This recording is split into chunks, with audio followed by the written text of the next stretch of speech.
Hello everyone! We are really up close today.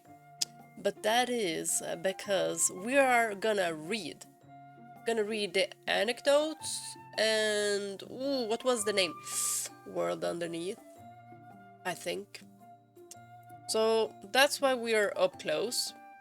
Maybe you also realize I have another background. It's because I am in another room with another setup. So the camera is also a little bit different. Hopefully it's not bad. I don't think the camera is bad. It should be sharp. Okay, enough of my weirdness. Let's go. Anecdotes.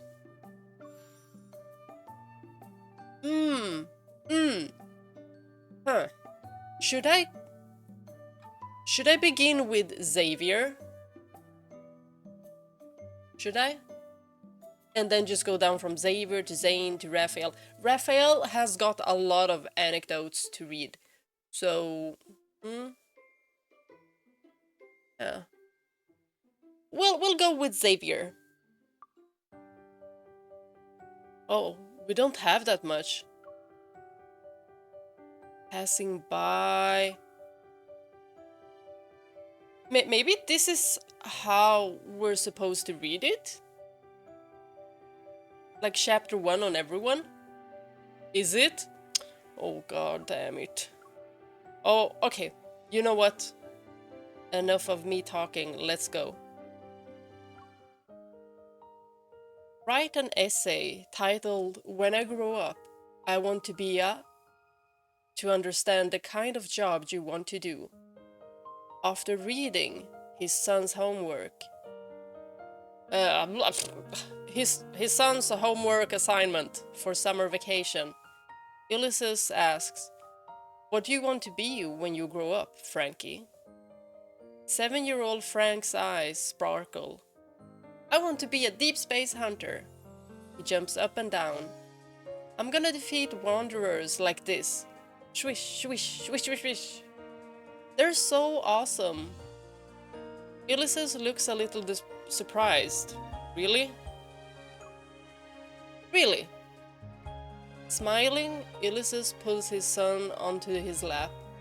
"I have a friend who's a deep space hunter. In fact, he's the best of the best. Do you want to go his place and have him teach you how to become one?" The best of the best? What kind of hunter is he? The hunters in the cartoons are already really cool. They wear shiny outfits with super cool weapons. They travel to every corner of the city, flying across the sky and run on walls.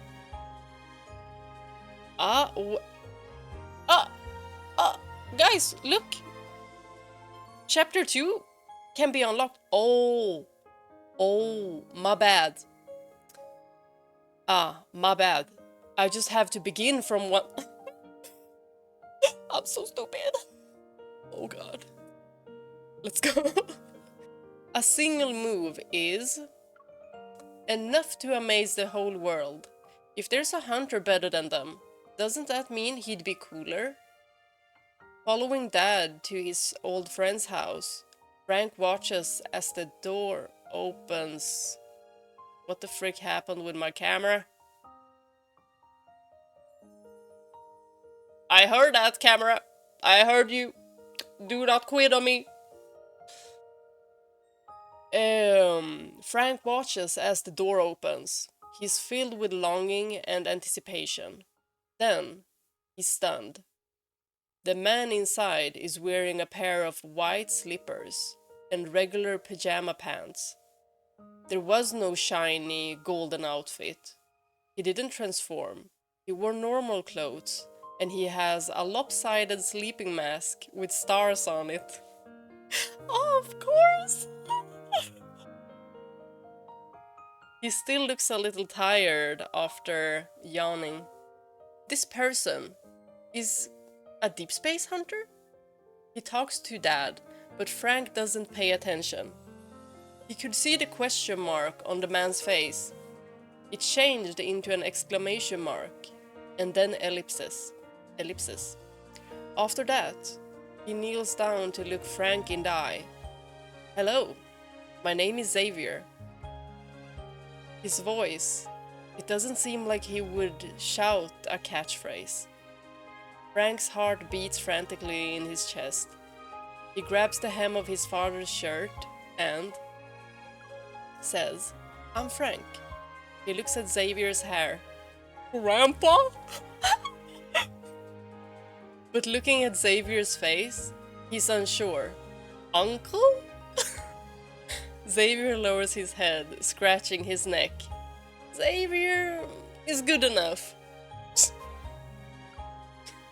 Is it because his hair is a little bit like gray? Is it? Then what would he call Silas? Dad arrives away not long after, leaving Frank alone with Xavier. Xavier closes the door and takes Frank's tiny suitcase inside. Frank hurries after him, curiously looking around. This is the house of a deep space hunter. Would he have an entire wall filled with weapons and bombs? What about tiny robots that fly around everywhere? Would there be a sleeping pod as big as a room? After walking around, Frank realizes that Xavier doesn't have any of these. Mr. Xavier, where's your armory? Xavier is pressing some buttons on his juicer. Frank's question causes him to mess up, so he presses cancel and restarts the process. I don't have enough weapons for one. What about your robots? The phone on the table lights up. Hello, how may I help you? Where do you sleep? Xavier looks around. You can sleep anywhere here. He's nothing like the hunters in the cartoons. Frank is disappointed. Xavier hands him a cup of yellowish-green liquid. Do you like weapons and robots? No, but a hunter's house should have these things, right? Frank takes a sip of the drink and makes a face. Huh? You would rather drink Dad's veggie juice. He's about to ask Xavier what it is when he sees Xavier had finished his own cup without a hint of disgust. Xavier, like, are you not good at anything in the kitchen? I'm starting to wonder. What makes you think that? Xavier asks. Putting down his cup, as a guest, Frank has to be polite. He forces himself to swallow the liquid in his mouth, thinking that maybe it's some kind of energy supplement. He places the cup on the corner of the table. Everyone in Hunters Unite has one. They have a secret base filled with tons of stuff too. Did you hide yours, Mr. Xavier? Xavier thinks for a moment before saying, their stuff comes with their base. Mine is simpler, so it doesn't have as much. Seeing Frank's cup remain untouched, Xavier picks it up.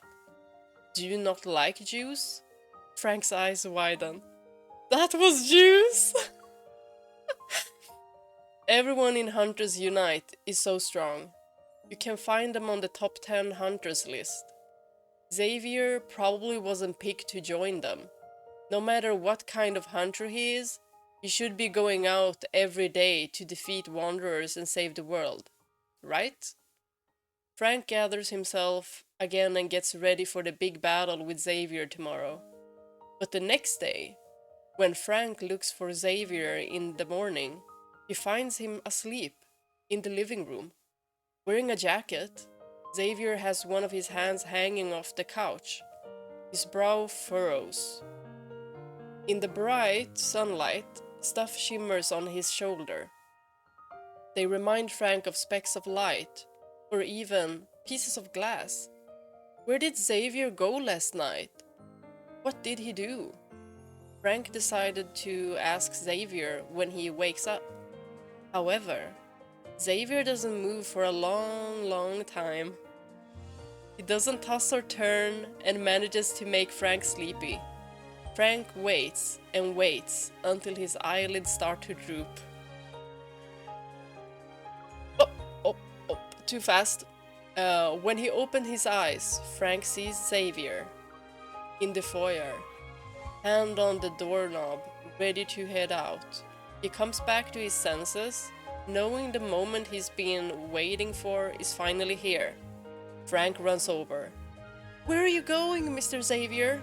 I wanna go too." Not giving Xavier a chance to refuse, he tightly grabs his hand. And just like that, Frank goes out with Xavier for the first time. His teacher always says, "The early bird catches the worm," but Xavier slept in. It's already noon. Are there any wanderers left? Xavier walks around and looks relaxed. Could it be that he isn't worried because he knows where all the wanderers are hiding? Frank can only guess. Maybe they're going to a dark cave next. The Bat Cave. Or an abandoned building with strange noises coming out of it. After 10 minutes, Xavier stops walking. In front of them is a hot pot restaurant. It's lunchtime, so a lot of people are here. Xavier sits by the window, glancing at the menu before ordering with a frightening familiarity. Bunny's fatty beef, Bunny's signature lamb rolls, beef brain, beef tenderloins, ox tongue, tripe, beef ribs, black chicken rolls, fish balls. Fish balls! We have that in Sweden. Frank can only listen with his mouth agape. Until Xavier puts down the menu and says, "Spicy soup, extra spicy." Frank springs to action. "My dad told me not to eat super spicy food, Mr. Xavier." Xavier looks at Frank, as though he forgot about him. Scratching his neck, he says to the server, "Another bowl of small noodles, please." Frank takes the rabbit-themed bowl when it's put down in front of him. He watches Xavier dip the red meat in the equally red soup. Frank is speechless.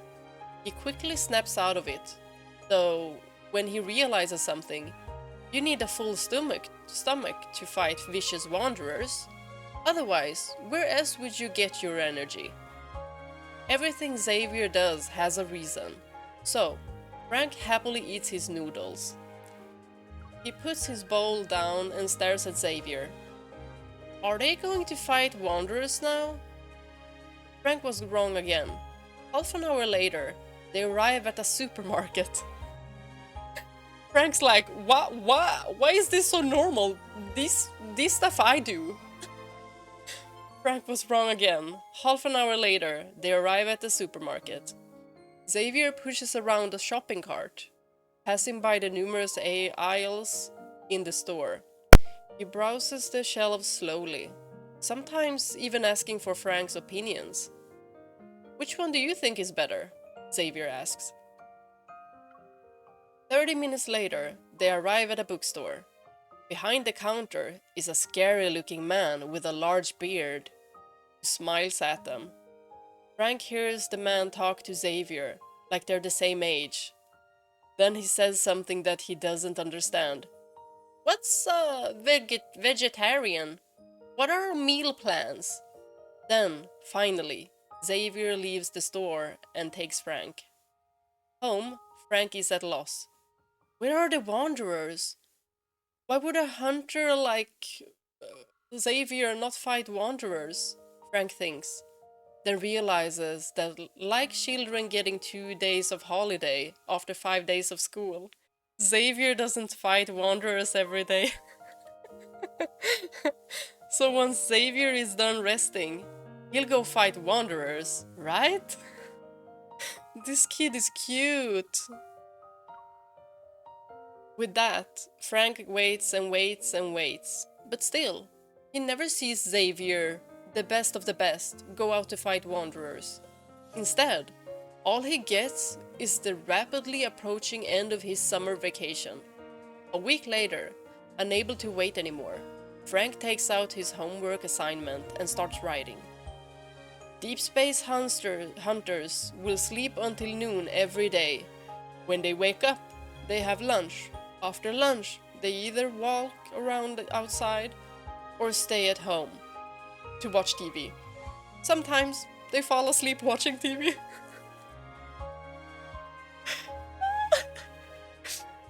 I'm visualizing all of this because this is so Xavier. Deep space hunters aren't picky. They eat everything. They also aren't picky when it comes to places to sleep. They can sleep anywhere. But Frank stops writing. Deep space hunters are kinda weird. One night, Frank woke up to use the bathroom. He saw the balcony when he passed by. But as he came out, a shadowy figure stood on the balcony, scaring him. "It's me, Mr. Xavier?" Yeah. Xavier enters the living room and shuts the balcony door behind him. His shadow elongates under the moonlight. "Did you fight wanderers, Mr. Xavier?" Xavier remains silent and starts to head to his room. His body is covered in shiny stuff. Again. But Frank can't see them clearly. "Why didn't you bring me with you if you're fighting wanderers?" Xavier pushes Frank to his room as he walks. "Go to bed. If you're not tall enough, you're not allowed to fight wanderers." It's like those rides, you know, at the amusement park. You need to be this tall to ride this. After getting back into bed, Frank wonders about another thing. Why did Xavier come in through the balcony and not the front door? Tricky. Frank slumps on his desk, unsure if he should write that. "What are you doing?" Xavier comes over. "Summer vacation homework." Xavier seems taken aback. "There's homework during summer?" "Yeah." Frank lifts the notebook up. Xavier reads everything and doesn't say anything for a while. Xavier's like, "I don't sleep that much." If all I need to do to be a deep space hunter was sleep and get taller, that'd be great. But it's not like what I thought it would be. Xavier sits down by the desk. Actually, that's not what being a deep space hunter is like. Other than fighting wanderers, we have to do other things too, such as taking exams or doing special training, stuff like that. But I never see you fighting wanderers. That's because it's been peaceful here in the city. There's not a single wanderer? Frank asks. Xavier thinks for a moment. There are more hunters nowadays, and they're all very strong. Every time there's a wanderer, they defeat it before I even know it's there. Frank takes a while to process what Xavier said. "So, you're not fast enough?" "You could say that." He can teleport. Frank raises his fist. "I think you should try harder, Mr. Xavier." Xavier smiles and fist bumps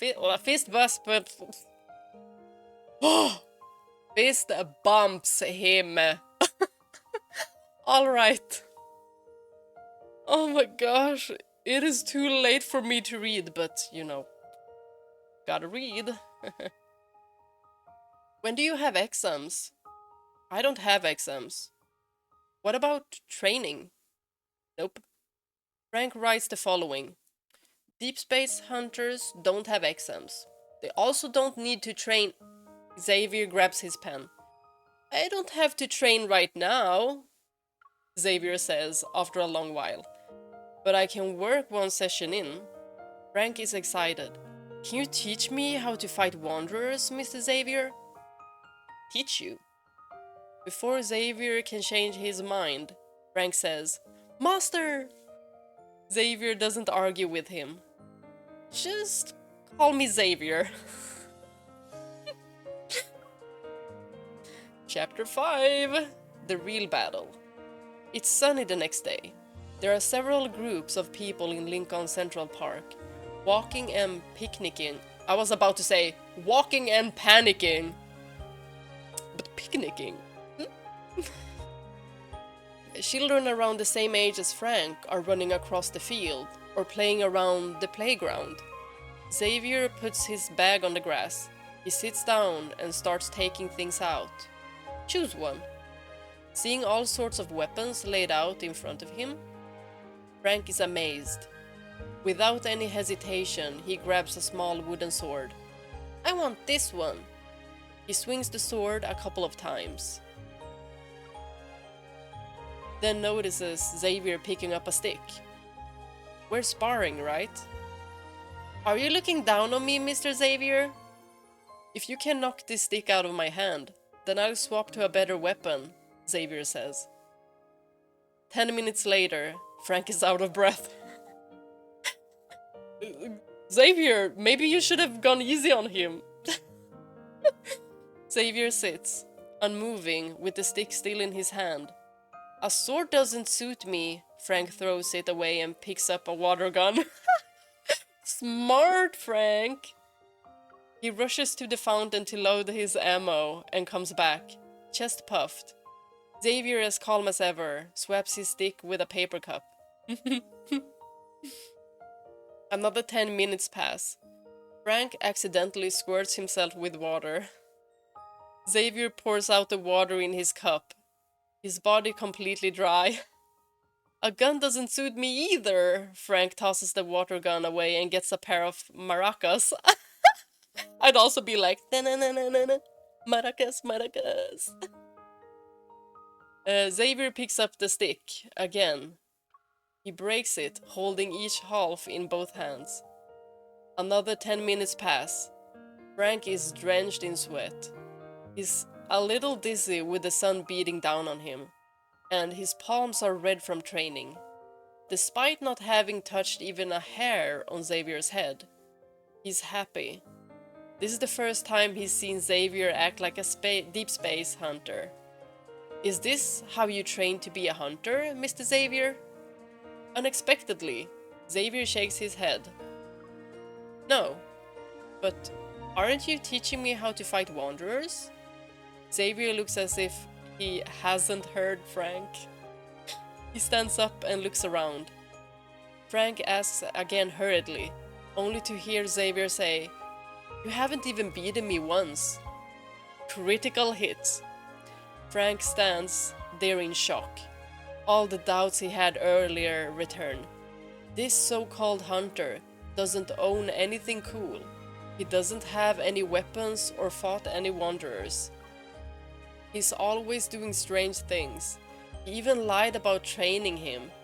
Is Xavier a liar? "Frankie, wait for me here. I'm going over." Seeing Frank's expression, Xavier pauses. "What's wrong?" Upset, Frank is on the verge of tears. Suddenly, there's a loud explosion. In a split second, he feels someone pick him up. Opening his eyes, Frank is stunned. He looks at the source of the sound. Xavier covers Frank's eyes with his hand. "Don't look. The wanderers are here." The sky darkens, and the sharp wail of a police siren brings Frank back to reality.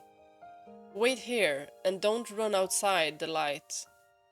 Xavier lifts his hand, and a golden shield appears above Frank's head, like a round tent. After that, he turns around and runs off. Frank sees a sword quickly manifest in Xavier's right hand. It's brighter and cooler than any weapon he saw on TV. As people run away, he sees Xavier go against the flow of the crowd. Several terrifying wanderers appear from the trees. With a single swing, Xavier's weapon transforms into countless light blades. The wanderers instantly disappear in the light. turns, leaps, and appears by the side of the inflatable castle, striking down two wanderers like lightning. With a deafening roar, the wanderers turn to dust. The adults and children haven't been able to leave are shocked. Leave this place. In the dust and smoke, Xavier turns around and leaps again. He takes the sword in his hand and lunges toward another wanderer. Frank's eyes widen. Xavier is like a beam of light. And Xavier said he was slow. Turning everything he attacks into dust. It's as if Frank is watching a meteor shower of light. After he cuts down the last wanderer, Xavier lands on the ground. With a flick of his wrist, his sword disappears, leaving only specks of light around him. It's as if he's standing under a starry sky. Frank is stunned. He finally got to see Xavier in action. When he comes out of the convenience store with Xavier, the park entrance across the street is covered with police tape.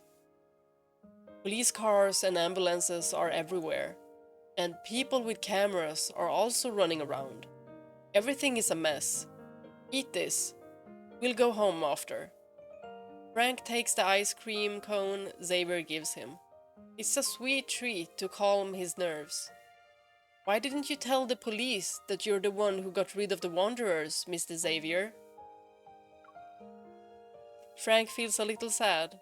He wanted to see Xavier get praised on TV. But once he was done, Xavier dragged him out of the park. Xavier looks serious. Didn't your teachers tell you not to brag when you do a good deed? Still, Xavier's expression looks a little strange. It's almost like he doesn't want people to find out about him. Then again, that's not the only thing strange about Xavier. Besides, Frank is certain that Xavier is a very, very good hunter. Everything he does must have a reason. So Frank looks up at him, with the same serious face. Don't worry, I'll keep it a secret. On the last day of summer vacation, Ulysses... How the frick do you say his name? I'm just gonna say Ulysses arrives to pick up his son. Ulysses sits on Xavier's couch, reading his son's passionate essay. This summer, I met the world's greatest deep space hunter. Wanderers are no match for him. He uses a super cool sword and is sharper than anything in the world. He told me that being a hunter means you shouldn't brag about the good things you've done. That's why I want to be a hunter just like him. He's my role model. He looks up at Xavier. Did you cast a spell on my son? No, Xavier is sparring with Frank using chopsticks. I just took him out for hot pot. After that, we went shopping at the supermarket and the bookstore. Then we went for a walk in the park. Dad, Xavier is super duper cool. He eats the greatest hot pot and his walks are awesome. But I can't tell you exactly how amazing he is because Frank looks at Xavier. He's still wearing a normal t-shirt and normal pajama pants. But now, in Frank's eye, those are better and stronger than any armor. Because it's a secret between me and Xavier. Ulysses doesn't know how to react. He picks up Frank's luggage and grabs the boy, still running around the living room and pretending to be Xavier. Cute!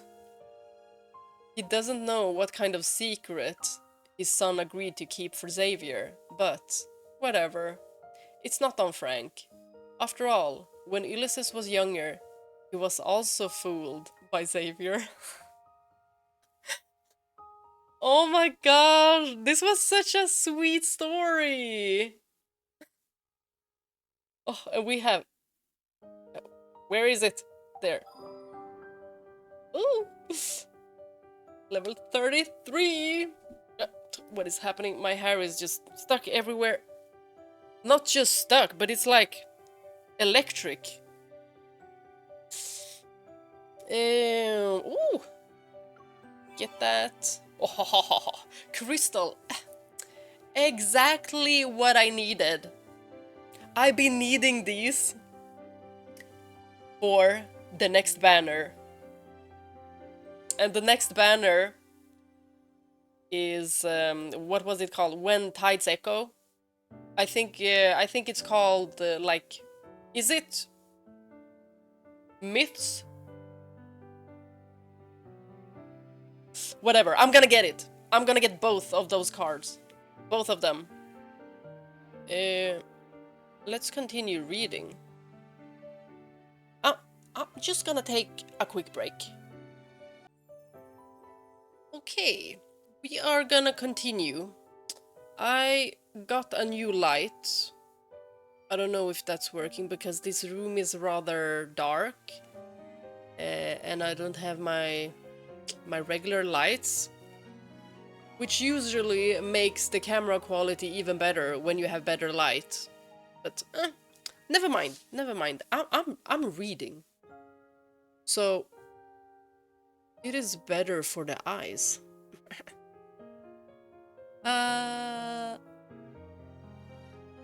Wait. This is the one we did. So we are now at passing by. Of course, duh. I was locked out of most of them, so... And I also thought that I needed affinity. Like, I needed much more affinity with the characters to unlock these, but no. I just needed to start.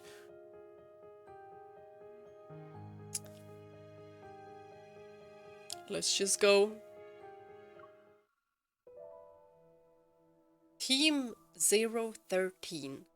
16 years ago, spring, prior to Arthur's memory decaying to a point where he couldn't remember anything. Not long after the new year, many of Lincoln's residents still bask in the holiday spirit. However, Bloomshore District's Special Task Force, specifically Team 13, was in a panic. After 5 long years, they were welcoming a new recruit. Heard his evil is light or something. He's usually only responsible for providing light and scouting a path during missions. Support role. It's not that impressive. These guys, just you wait. And also, support roles. They are so needed. They are so needed. In real life and in games, a support is always needed. Without a support, the team is nothing. Nothing. And without teamwork, the team is nothing. So yes, it is impressive. Gosh, why am I so aggressive? It's like almost midnight. Impressive people won't be sent to our team. Staying here for a year is almost like being buried in the ground for a decade. So he's just like us, a nobody. Luke hands over the newcomer's information to Tommy. Is he here to also fix our hallway's lights? Standing before the office door, Arthur is hit by a wave of mixed emotions. This marks his 16th years as a police officer and 9th as the captain of Team 13.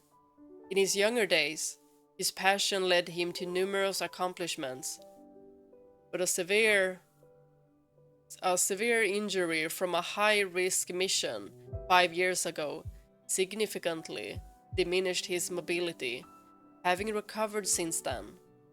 Arthur did some mental calculations.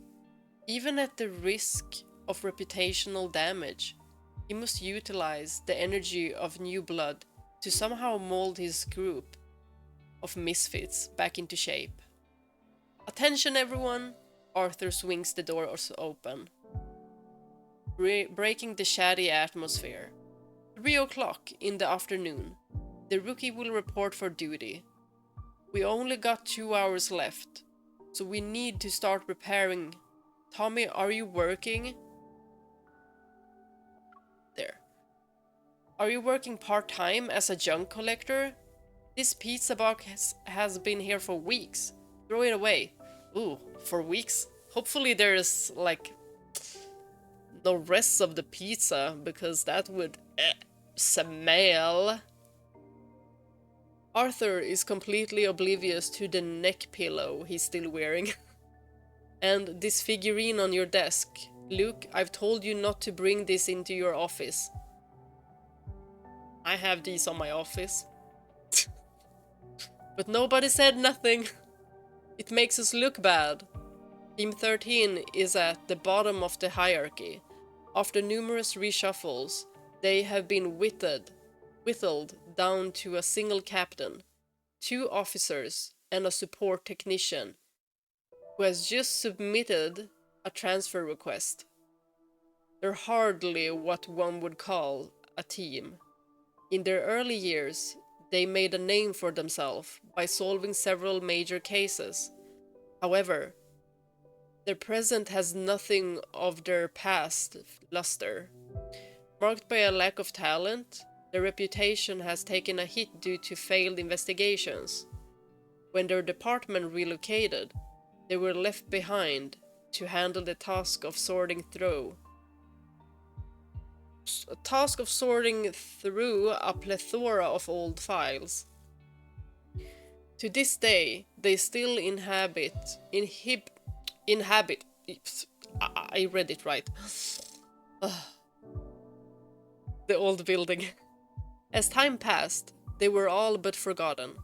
Their only interactions with the others being occasional job to retrieve files or search at the headquarters. At the age of 23, the rookie Xavier stands before the door. Age of 23. Is it for real 23? Or is it like 23? Holding a cardboard box, his uniform is neat and his expressionless face clean. He sticks out, being the only lively person in this otherwise gloomy hallway. Excuse me. As the door swings open, a group of people in the midst of their hustle and bustle lift their heads. They are dumbfounded by the face illuminated under the bright white light. A college student? Has he graduated yet? Everyone who comes here is just a bunch of pretty boys. I mean, is that bad? What, you can't be pretty and also smart and also strong and also have a bunch of other good attributes? Slightly awkward, Arthur clears his throat, signaling for everyone to quiet down. His eyes, filled with anticipation, move to the newcomer. You must be Xav, right? Why don't you introduce yourself? Xavier, male. I think they know, dude. Xavier, male, 23. I'm the newest member. I look forward to working with you. But wait, maybe Xavier is just like, he's ahead of his time. He's ahead of his time. He knows that people in the future will also have they, them, and they will be non-binary. So he's like, I may look like a male, and I identify as a male. Fine, fine. Or ahead of yourself, mister. The young man says, heading straight to an isolated desk in the corner. He places the cardboard box beside a computer and silently starts to arrange his things. Tommy and Luke simultaneously exchange disgruntled glances. What's this guy's deal? However, as time passes, Luke's impression begins to change. Whether it's tasks assigned by the higher-ups or senior members, Xavier always completes them, quickly and methodically. He works until they're done, but nothing more. He's never late, But he doesn't leave early. When asked why he requested a transfer to their squad, he answers in a matter-of-fact tone. This place has many old, achieved, archived records of Lincoln City. I want to read all of them. But there are likely over 5 million criminal records and fingerprint filter files in the database, and ones that haven't been entered into the system.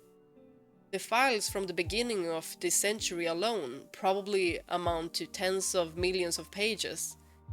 Xavier falls silent for a moment. Seeing him lose hope, Arthur pats his shoulder as though he understands. It's good to like reading, but you can't spend all your time in the archives. Let's have beef hot pot tonight. Oh, that sounds so good. Xavier doesn't like a lot of things, but he's very enthusiastic when it comes to eating hot pot. Watching as Xavier orders plate after plate of beef and lamb, Arthur is relieved.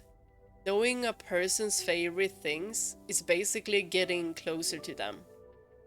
During a mission, Xavier was injured in an attempt to rescue someone. He spent nearly half a month in the hospital.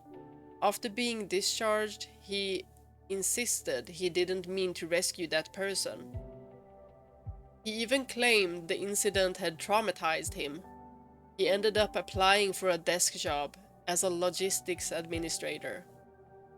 Like a forgotten cactus on the window sill, Xavier lives a simple life, thriving amidst the winds and the sun's harsh glare.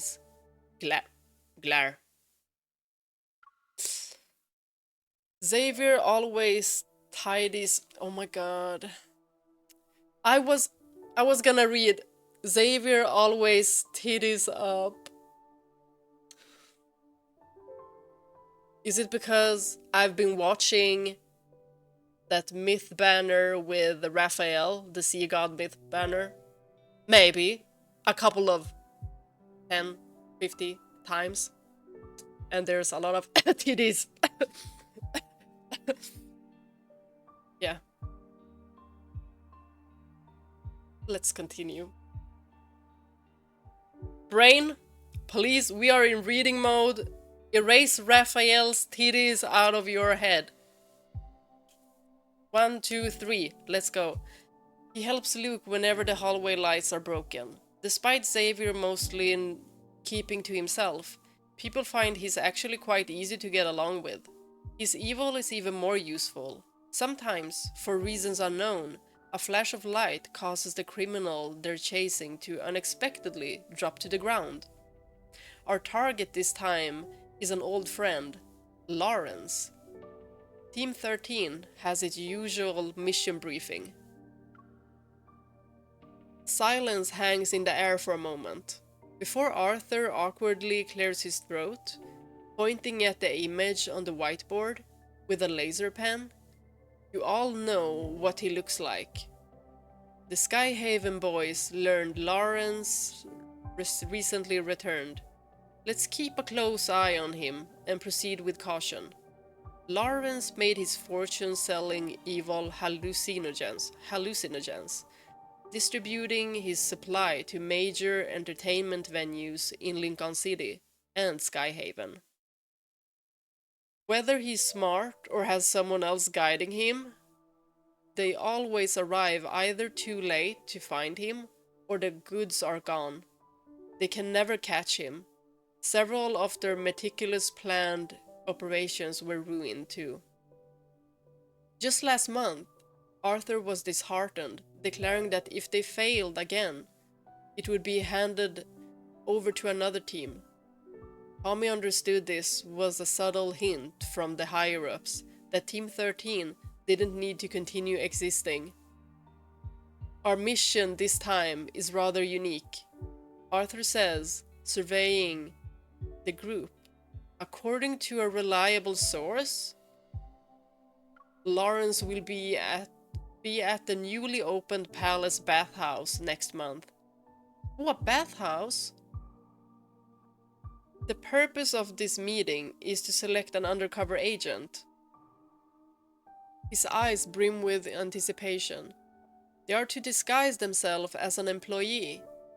The goal is to approach the target. No one volunteers. They draw straws. As they all unfold the crumpled slips of paper, a collective sigh of relief is let out. Only Tommy speaks up, on the verge of tears at the sight of a little turtle on his slip. I would rather do anything else. That place is too dangerous. I haven't even fallen in love yet. Please don't make me go. Arthur glares at him with disappointment and frustration. You're uglier than a cow. You'd be seen as suspicious almost immediately. If you looked like Xavier... The room is silent. All eyes turn to Xavier, who is eating his noodles in the corner. Initially lost in thought, Xavier slowly raises his head, feeling many gazes on him. The city's most renowned entertainment district is a short 100-meter street. Tightly ensconced? Ensconced. What is that word? By grand, imposing buildings. The alley behind it is narrow and seemingly endless, almost devoid of light. Here, those with shady businesses gather, their intentions silently understood. Deep in the night, a group of men in leopard print shirts and gleaming black shoes saunter on the pavement. Gangstas? Leopard prints? Spewing alcohol-laden obscenities. Streetlights illuminate job flyers plastered onto the walls, phone numbers mostly torn off. Among the group, a lanky young man with silver hair can be spotted in the distance. In a denim shirt and jeans, he leans against a lamppost, engrossed in the music from his headphones. A middle-aged man, cigarette hanging from his lips, approaches and sizes up the young man, engrossed in his phone. High school student? College. Ah, an adult. What brings you here? The young man removes his headphones. I'm looking to make some quick cash. Do you know how? Wayne leads Xavier into a private room on the top floor of the palace bathhouse. As he pushes open the door, a middle-aged man in his 40s is seated in the farthest corner, pouring tea at a mahogany-long table. This is the man in charge, Roman. Hello, Roman, Xavier says, following Wayne's lead in greeting. I'm Bob. Roman, looking like he's had a long stay in the underworld, scrutinizes Xavier. His gaze lingers. Just as Xavier begins to worry his identity might be exposed, that it's time to do Plan B, the man abruptly stands. He pulls a book from the shelf behind him, flipping through the pages. Your name is too plain. It doesn't suit our palace, Roman says. He looks at Xavier. Christian. We'll call you Christian. The palace has only been open for a month. Staffed by young people around the same age as Xavier, after receiving his uniform and work badge, Xavier promptly completes his onboarding. The moment he finishes, his supervisor urges him to clock in. Where's Alexander? The supervisor anxiously scans the area. What? A stomachache? Then who will go to Fontainebleau? Roman said he wanted to show this badge to Lawrence. Xavier willingly raises his hand. I can go, sir. You're the newcomer, aren't you? The supervisor sizes up the young man, realizing he doesn't have a better solution at the moment. He nods. Don't worry. Xavier can do anything. Come on, what? Am I missing? Oh, there. I didn't skip, did I? Wait, hold on. At the moment, he nods. Okay. Not a problem. Lawrence is here to discuss business with our boss today, so mind your words. The supervisor, watching Xavier leave, mutters to himself. Such a handsome fellow. It's a pity he's dealing with this. Xavier arrives at the private room. Fontaine blue, 2 bodyguards stand at the door, only allowing him to enter after a thorough search. How thorough? As Xavier steps inside, a client is already lying on the massage bed. He pushes the tool cart to the side of the bed, simultaneously retrieving the essential oil and slipping on gloves. Ooh, imagine getting a massage from Xavier.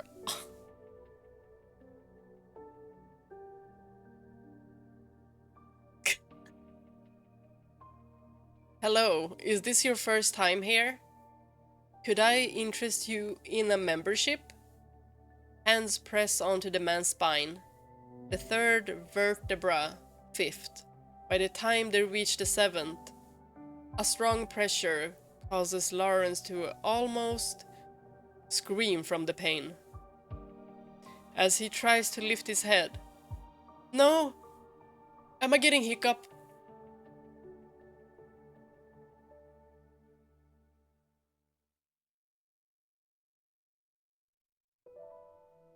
I think it worked. I just hold my breath. I think it worked. By the time they reach the 7th, a strong pressure causes Lawrence to almost scream from the pain.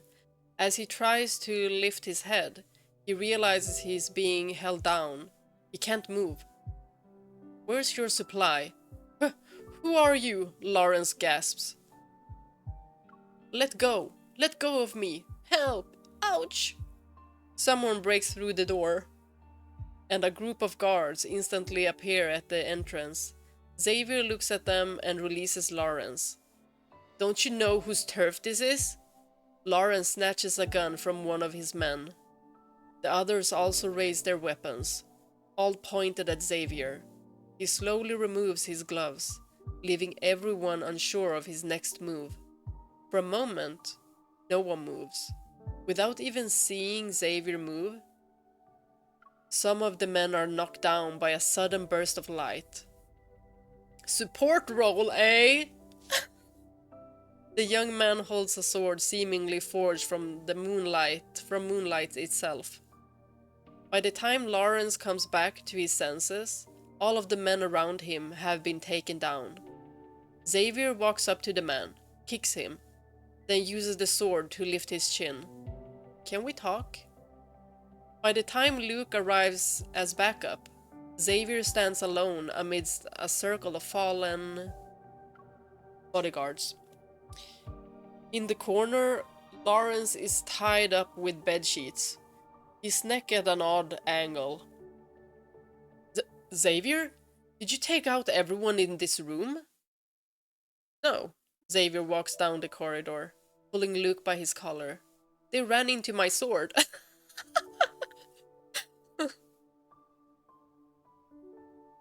Message received. Requesting backup. Xavier walks for a bit, then stops. Luke follows Xavier's gaze. A flood of men in black suits spills out of the elevator. I'm not very strong, so you'll have to do the fighting, Xavier says. Sure. Not very strong. All Luke knows is that the grip on his collar loosens, and then he's tossed out of the hallway. You didn't look like you were losing! Ah! Half a month later, at the commendation ceremony, Luke scratches his head. Under the fervent gaze of his fellow officers, he steps onto the stage to speak. I'm not quite sure what happened myself. Seeing all those people, I steeled myself and thought, might as well close my eyes and take a gamble. Then I just started punching. Before I knew it, they fell like dominoes. Luke recalls that day with a smirk. Maybe they were just too weak. Oh, the true hero of this incident was our team's Xavier, and there is more.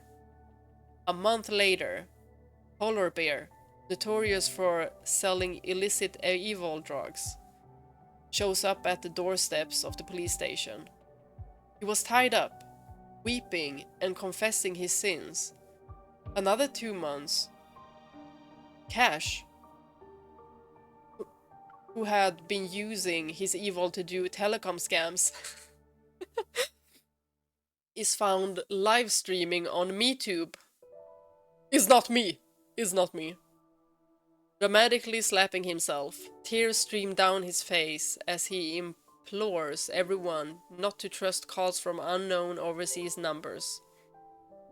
3 months later, in light of the outstanding performance of Team 13, the HQ commander temporarily reassigns Luke and Tommy. It's good for further career development, but both of them refuse. They argue their ability to catch criminals is purely because of luck. They felt inadequate being in more important roles. They're open to temporary reassignments, but are firmly against a permanent transfer, for reasons they can't quite articulate. Ever since Xavier joined, their previously inept team somehow found their fighting spirit. As for who brought them luck, and whether Xavier is as simple as he appears to be, no one wants to know. Everyone seems to have an unspoken understanding to guard this secret. As the year draws to a close, the medals and recommendation letters from headquarters arrive. Tommy and Luke, 2 men on the cusp of their 30s, hug each other in a tearful embrace.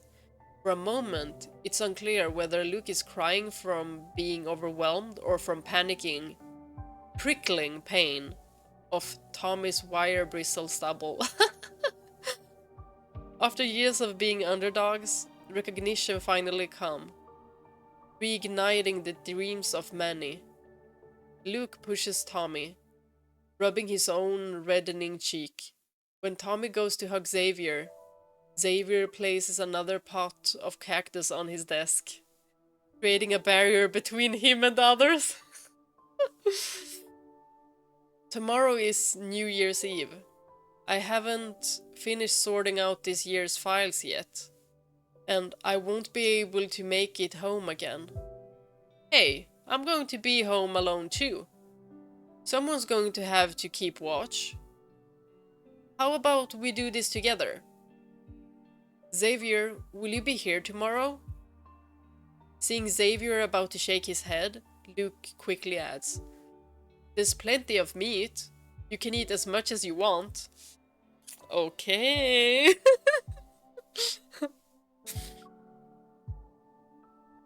On the promised day, cloaked in the veil of night, Xavier walks back to the police station alone. Outside, the sound of fireworks echoes.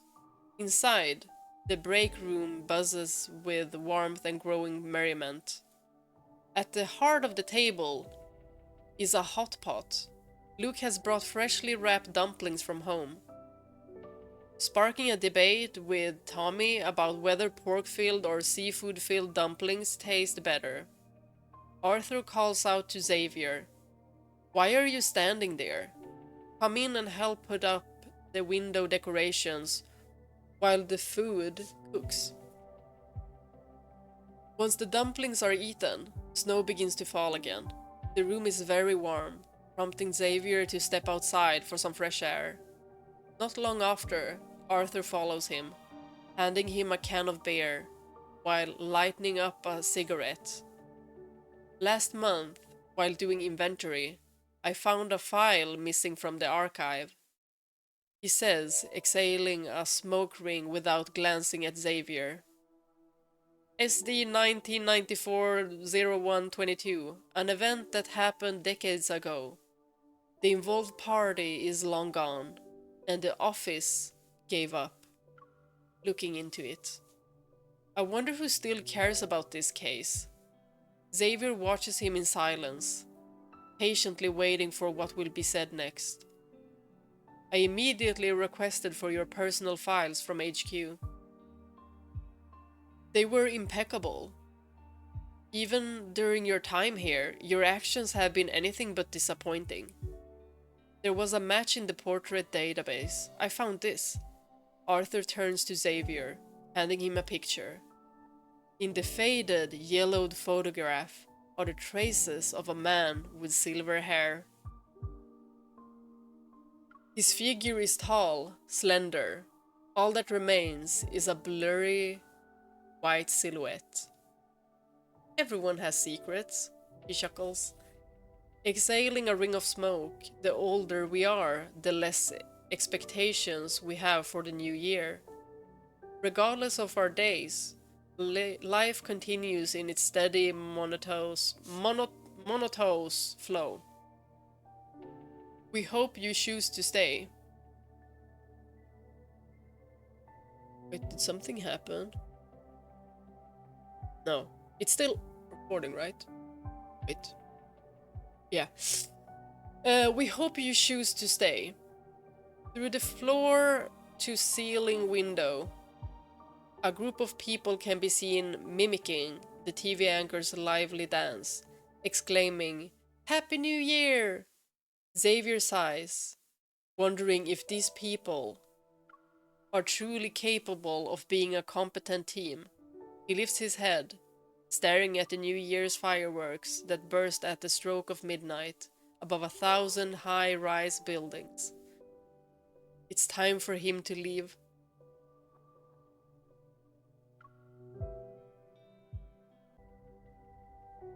Okay, continuing. Chapter 4. Old Friend. 2 days after Lincoln New Year's Day, the streets remain eerily deserted. Wait, I need to push away my mic.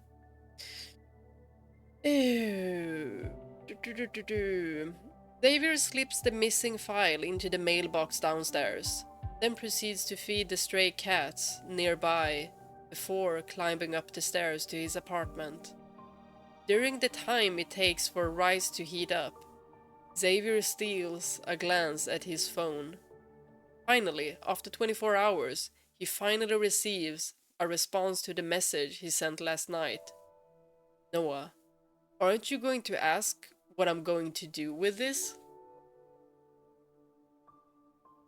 Come on. Xavier had told him to come to his house to pick up the file. "Xavier, that's your business." There is silence on the other end. The typing indicator appears and disappears, again and again.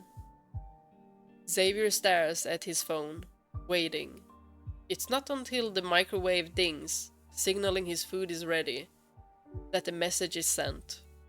"Noah, I want to use this for a new identity. I just want to be an ordinary person in this timeline. Are you still there?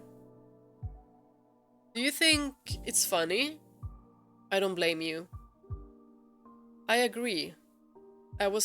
Xavier, I was heating up some food. Noah, is it that Earth junk food with absolute zero nutritional value again? I don't get why you like it. Their convenience stores can't even be bothered to change the flavor of their chicken cutlet rice bowls. Xavier, and what about you?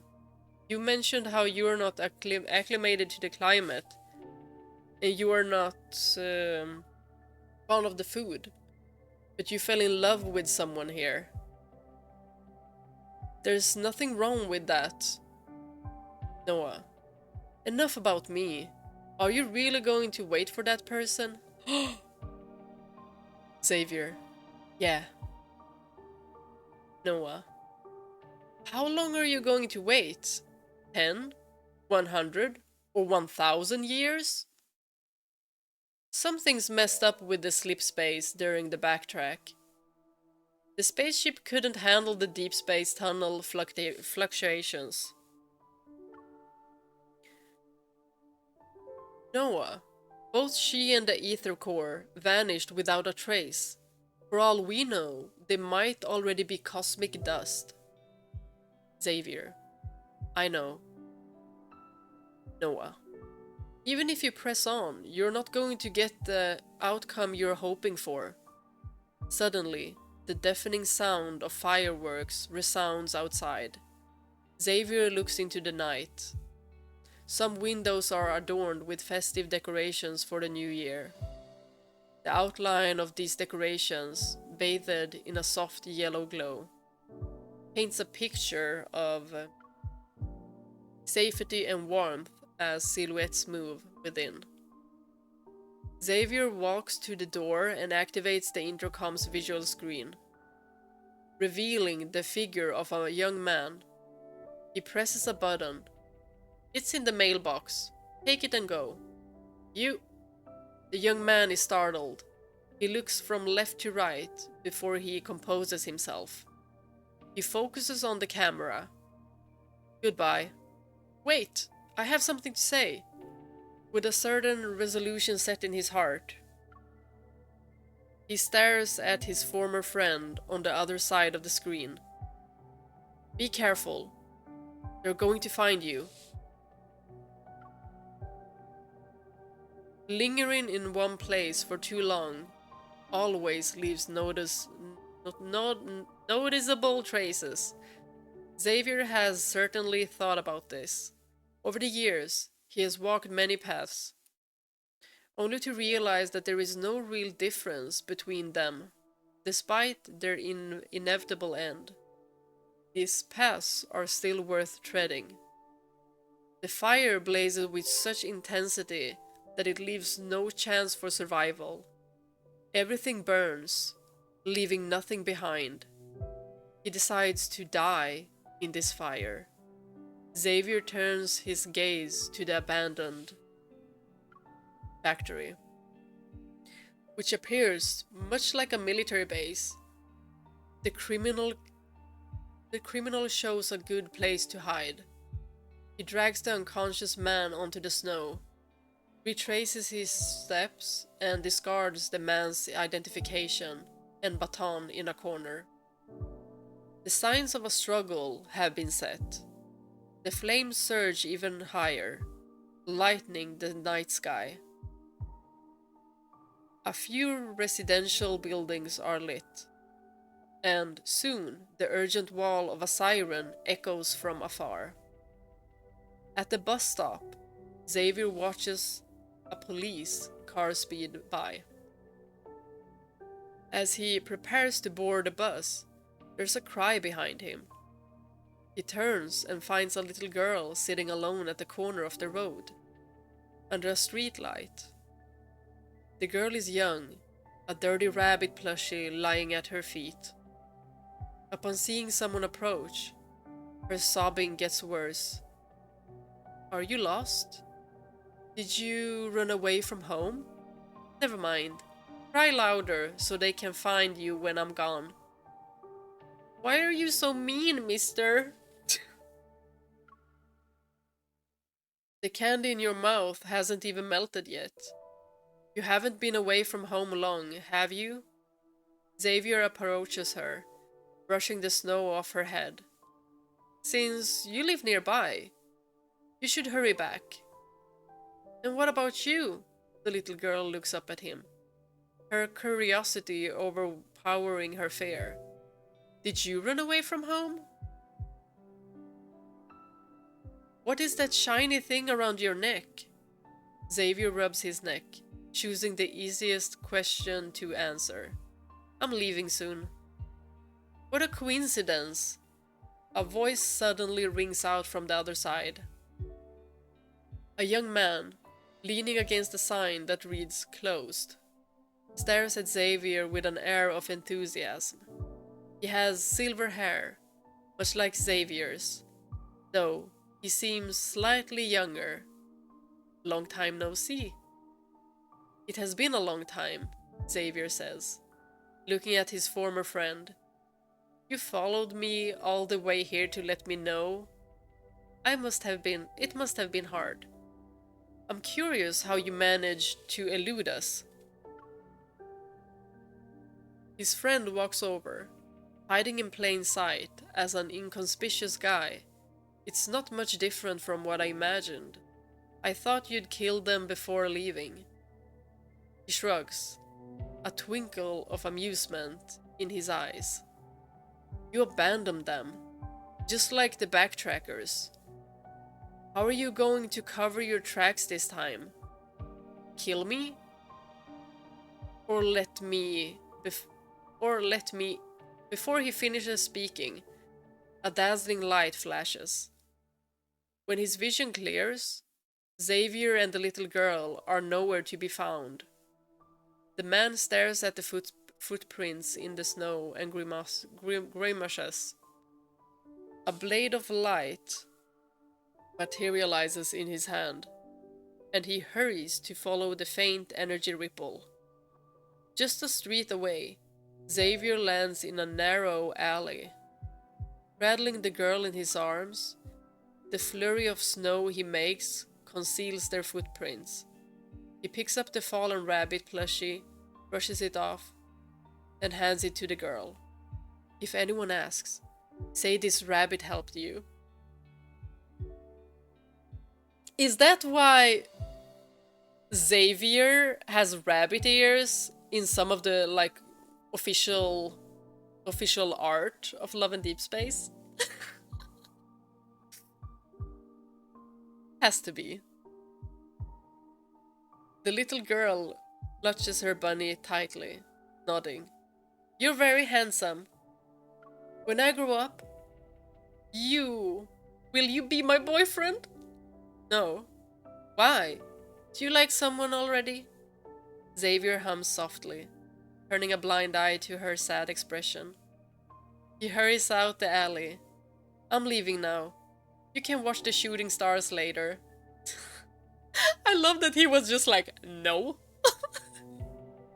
Like, he doesn't even care if she gets sad because of it. Because that's just... He's just straightforward. He's not sugarcoating it.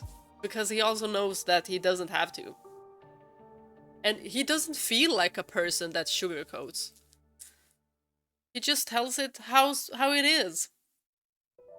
The surrounding light gradually converges in the palm of his hand.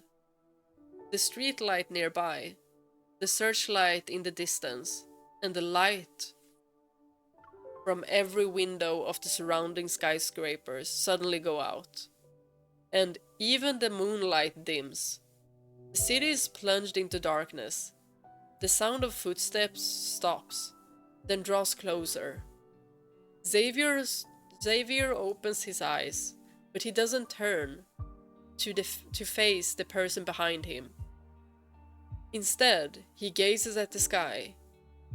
You've never managed to beat me in the past. Things are different. Besides, the teachers at the academy will only teach the best of the best. It's too dark. So much so that the young man named Isaiah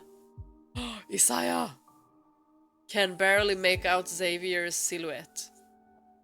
His position can only be discerned through the sound of his voice. You can guess who I'll erase our... You can guess who... Oh, no. You can guess how I'll erase our traces. Suddenly, the darkened sky illuminates. Radiant light engulfs the two. Clusters of light streak across the sky like countless shooting stars, each shining brightly. The light bathes, yes, the city hall, illuminating every tree lining the streets, and in an instant, the entire city is as bright as day. Sweetheart, What are you doing here? You had me worried sick. The girl holds her breath, clutching the rabbit plushie in her arms tightly and staring at the sky. A young woman, tears streaming down her face, hugs her. The girl's eyes light up with excitement as she exclaims, "Mom, a very handsome guy saved me." Arthur is jolted awake by an urgent phone call. An explosion has occurred at an abandoned factory in the southern part of Lincoln City, where strong traces of evil have been detected. An anonymous tip claims to have spotted the silhouettes of the S-rank fugitive Grey Hawk. By the time he arrives at the scene, the factory, enveloped in raging flames, has been burnt to a crisp. As for Grey Hawk, he is currently lying shivering in the snow, on the verge of being frozen to death. Arthur has a bad feeling about this. Turning to his colleague who arrived earlier than him, he asks, "What happened? What's that guy from your team called? Silver hair, kinda young, doesn't smile much, keeps to himself?" The officer ponders for a moment. "Is it Xavier? Xavier?" Arthur nods, a sense of foreboding creeping into his heart. "He was trapped inside." His colleague's voice suddenly falls to a whisper, his gaze fixed on the raging fire. "He couldn't get out."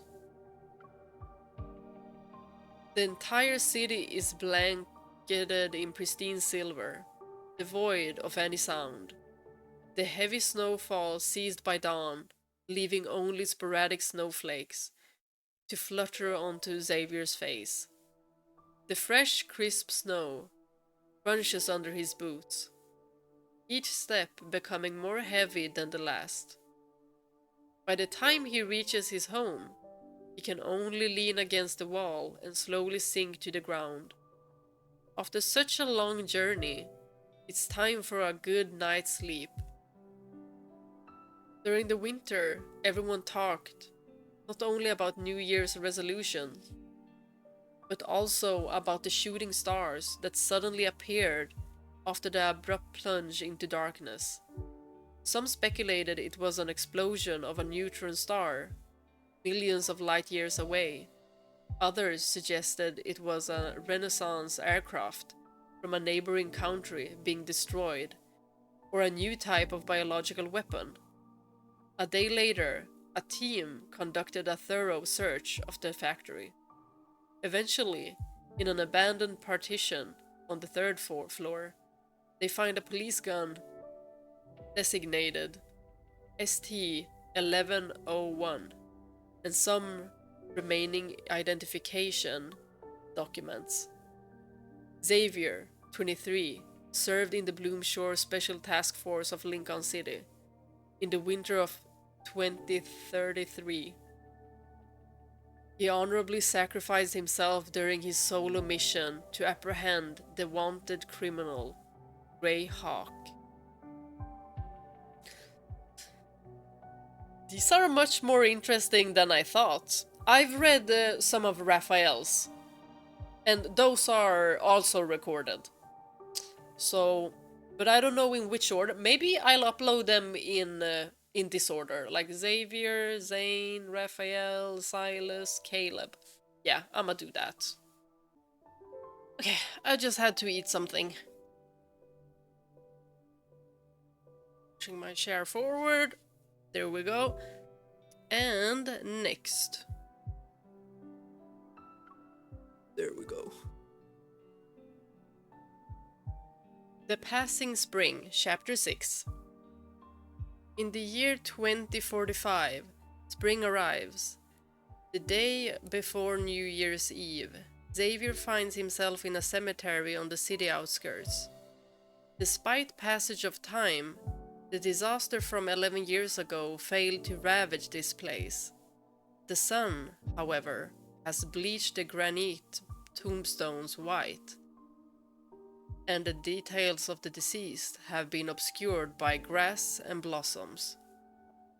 But in line with the Special Task Force's customary confidentiality, the tombstones bear no pictures or names, only birth and death years, and a string of special police numbers.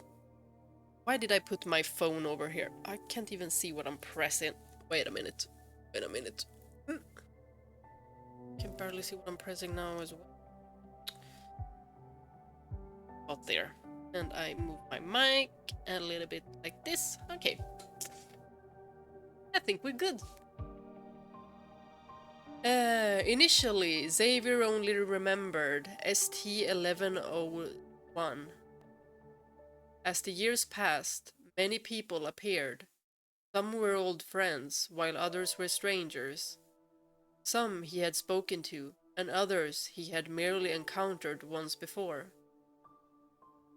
He didn't visit often, but whenever he did, there were always flowers placed on the grave. He remembers the month just after his death. The turnout at his funeral was not large, yet inexplicably everyone was crying. Luke, removing his glasses, was sobbing, snot running down his nose. Tommy, embracing Arthur, wailed loudly. Even Arthur subtly wiped the corner of his reddened eyes, though he turned his head away. It's a peculiar feeling, as if part of his life is buried beneath the tombstone, despite it being empty. It's not the absurdity of being taken by death, but rather the unfamiliarity of being remembered for first time by those who should not remember him. It's like a traveler, after many years, returns to the place from which he departed, only to discover someone is still gazing at the spot where he vanished. Happy New Year. The florist takes the money and hands him the flowers. Xavier collects his thoughts, expresses his gratitude, and also wishes him a Happy New Year. Within the cemetery, Xavier gently places flowers on the graves of those he respectfully refers to as neighbors. A young girl hurriedly wheels an elderly man past him. You always keep saying that. Luke this, Tommy that. Oh, and your beloved rookie, Zav. Upon hearing his name, Xavier turns around. He sees the elderly man in the wheelchair point at him, his hand trembling. Isn't that Xavier? That's Xavier! The girl pauses, her gaze meeting Xavier's. She gives him an apologetic smile. I'm sorry, my grandpa is old. He confuses people when he's not lucid. Xavier shakes his head. It's all right.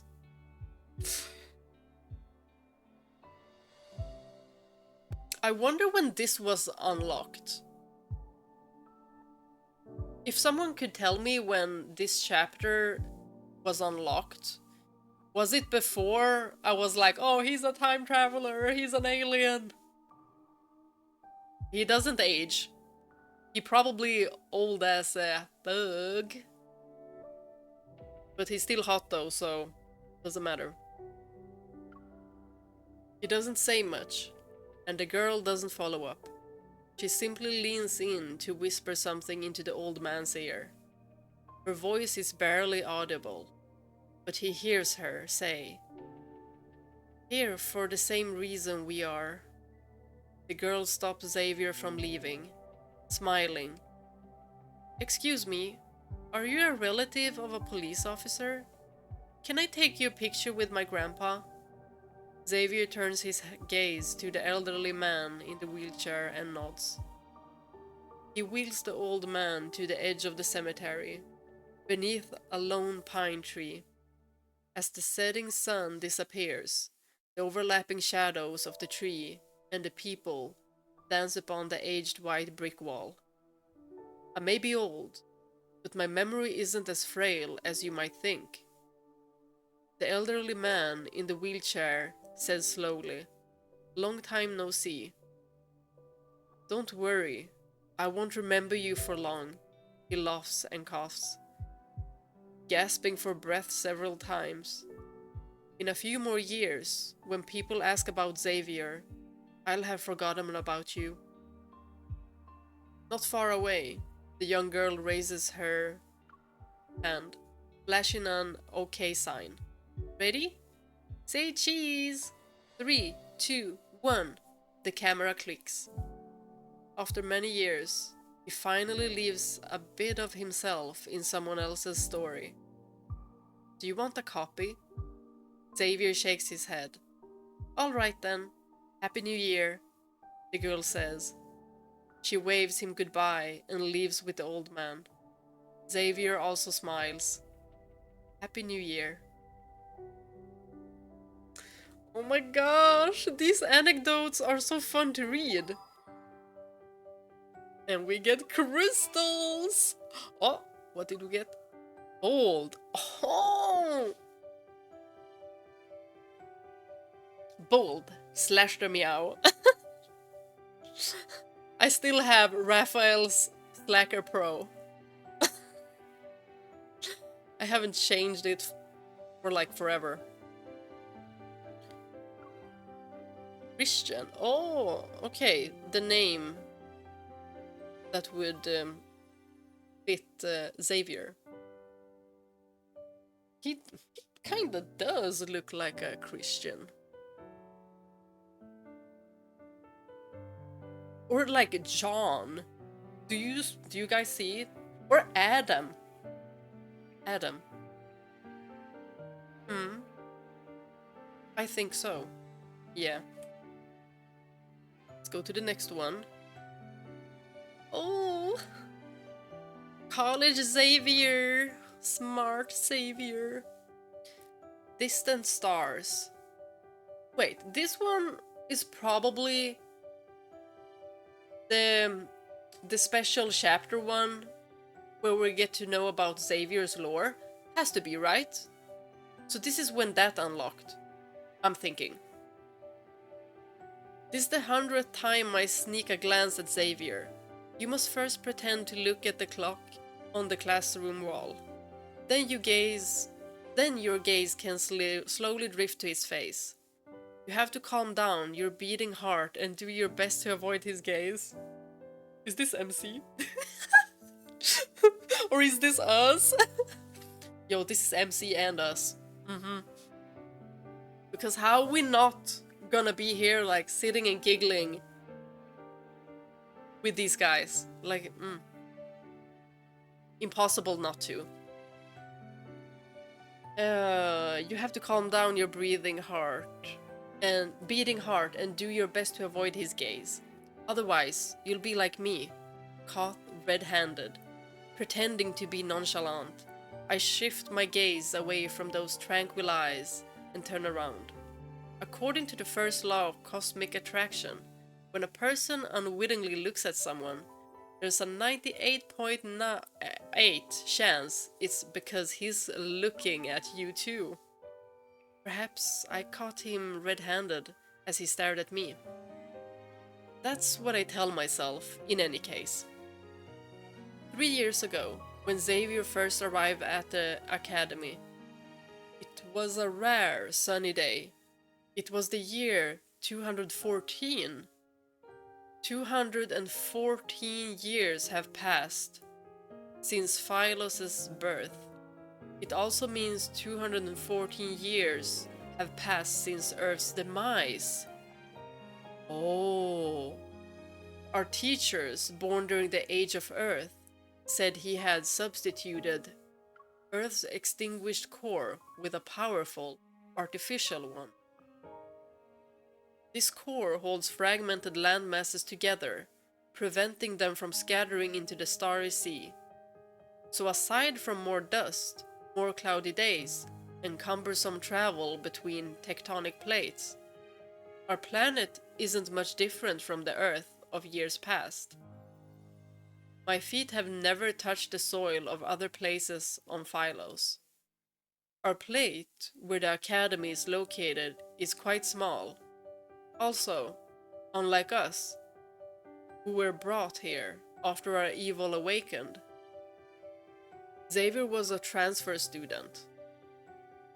Perchance it was the splendid sunshine or something else, but I can always vividly recall the first time I saw him. He was tall, skinny, wearing a white school uniform. We know he ain't skinny, y'all. We know none of these men are skinny. They well built.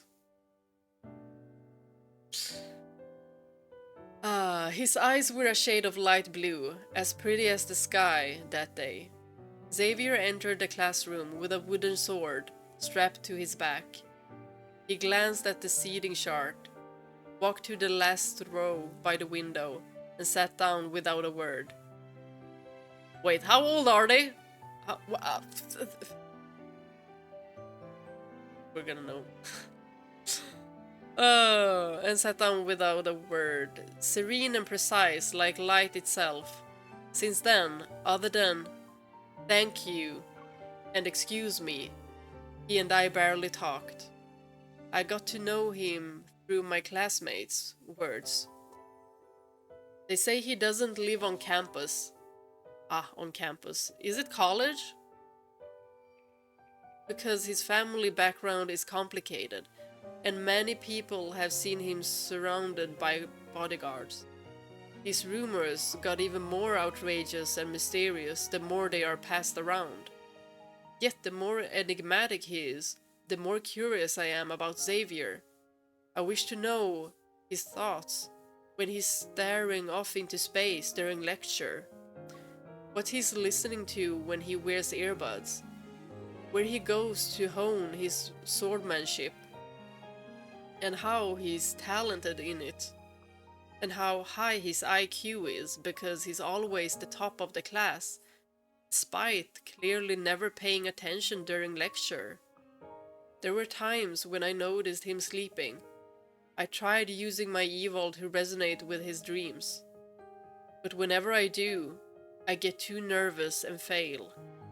After that, I realize quite belatedly that this curiosity of mine is actually a crush. This is so cute! Like, I'm sitting here getting a crush. This is cute. I always thought Xavier and I would continue like this, coexisting yet separated by a wall of mist. But then, during our astronomy lecture, our teacher mentioned a once-in-a-century meteor shower happening next month. Seeing a meteor shower on a planet where clear skies are a rarity, it's even a once-in-a-century event. If I can see it with someone I like, then I can die without regrets. Girl, there's so much to life. The sun is like a red-hot iron, burning a hole into the sky. Xavier stands under its crimson glow, practicing his newly learned sword techniques. The whole sequence of events feels otherworldly, deterring people from approaching and thus interrupting him. Not too far away, I sit under the porch and hold a wooden sword. As I watch him train, I think about how to ask him, knowing I'll forget half the things I want to say. I start with writing words in the dirt with my sword. Once-in-a-century events aren't significant for Phylus denizens anymore. People like Xavier, they'll experience many centuries, as long as Phylus's core still has energy. Their lives shall last forevermore, like the planets. So if the planet dies, do they die? Like, are they connected to the planet like that, or can they just, like, go to another planet? If he learns I'm a person who can't even live to see 100 years, he'll do anything I say out of pity. That would ruin everything. Ah. At long last, class ends. I stand up and find my target has disappeared. I look around and eventually spot him in the crowd by the academy gates. I hurry over, only to witness the rumor firsthand. They aren't clad in all black as one would expect, and they keep a respectable distance away from Xavier. Still, these people exude an air of oppression. Xavier, with his bag, is at the center of their group. It seems he's used to being stared at. The only difference is that rather than being his usual expressionless self, he appears slightly upset. It's completely different from how he was earlier with the sunset behind him. I know nothing of his past, nor do I know where those people are taking him. All I know is that he's not happy at the moment. Xavier! I shout his name as loudly as I can. Only after it leaves my mouth do I realize it's most likely the first time I have ever called out to him. Girl, you brave. Oh, wait. The evening breeze rushes through the streets. In the sea of people, he turns around. His slightly puzzled expression softens when our eyes meet. I walk up to him, saying, "A teacher has requested his presence." Then I grab his hand and start running in the opposite direction. As for where we're headed, I haven't thought that far yet. And although I don't see Xavier's expression, his grip on my hand gradually tightens. They're catching up. His voice scatters in the wind. While I'm dazed, Xavier pulls me into a round tower and enters an empty auditorium. The lights are off. He and I are like animals who escaped their cages, breathing in the dark. Through the sliver of light leaking in through the window, I stare at the shadow of his hand on the windowsill. My heart is about to leap out of my throat. Some time passes, and Xavier pulls out a nearby chair and sits on another desk. I stare at him for a moment before realizing he's asking me to sit. Why did you help me? Sitting on the table, he's taller than me by a considerable amount. His eyes, swirling light in their depths, look down at me in the dark. You appear to be upset, so I thought you wanted to be free. How did you know I was upset? Well, we're classmates, aren't we? It's normal for me to be able to read your expression. Girl, he's onto you. Like, that is not... No, it's because you are very interested. You have a crush on him. That's why you know these kind of things. Otherwise, you would not give a shit. As I try to find a way to explain myself, Xavier speaks. You learned by sneaking glances at me during class? Oh my gosh. There's a reason for that. Xavier looks at me, as though he's expecting an explanation. I wanted to ask. Oh no. I wanted to invite you to watch the meteor shower at Sky Mirror Salt Flat with me. I heard the lake is very shallow, so when light reflects on its surface, it's exactly like a mirror. It's going to look stunning with a meteor shower. Besides, a once-in-a-century thing. There won't be a next time. It's just another 100 years. For you, maybe. For me... Huh? Wait, I was thinking this Sky Mirror place... No. Was it called Skyfall Forest or something? Ugh, I need to check that again. If Sky Mirror was the same place.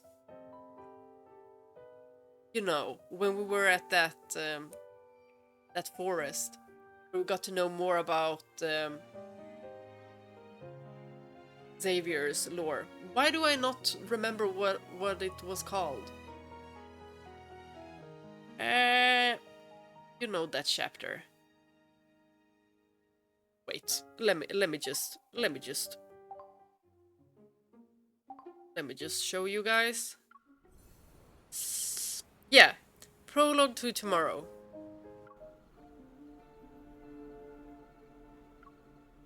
And Xavier's. This one. And then we were at the forest. Going back. What? That was not what I was supposed to do. Should we listen to some of those audio tracks as well? Maybe we should.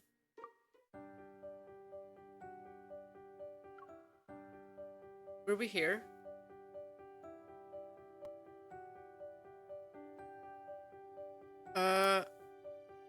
What?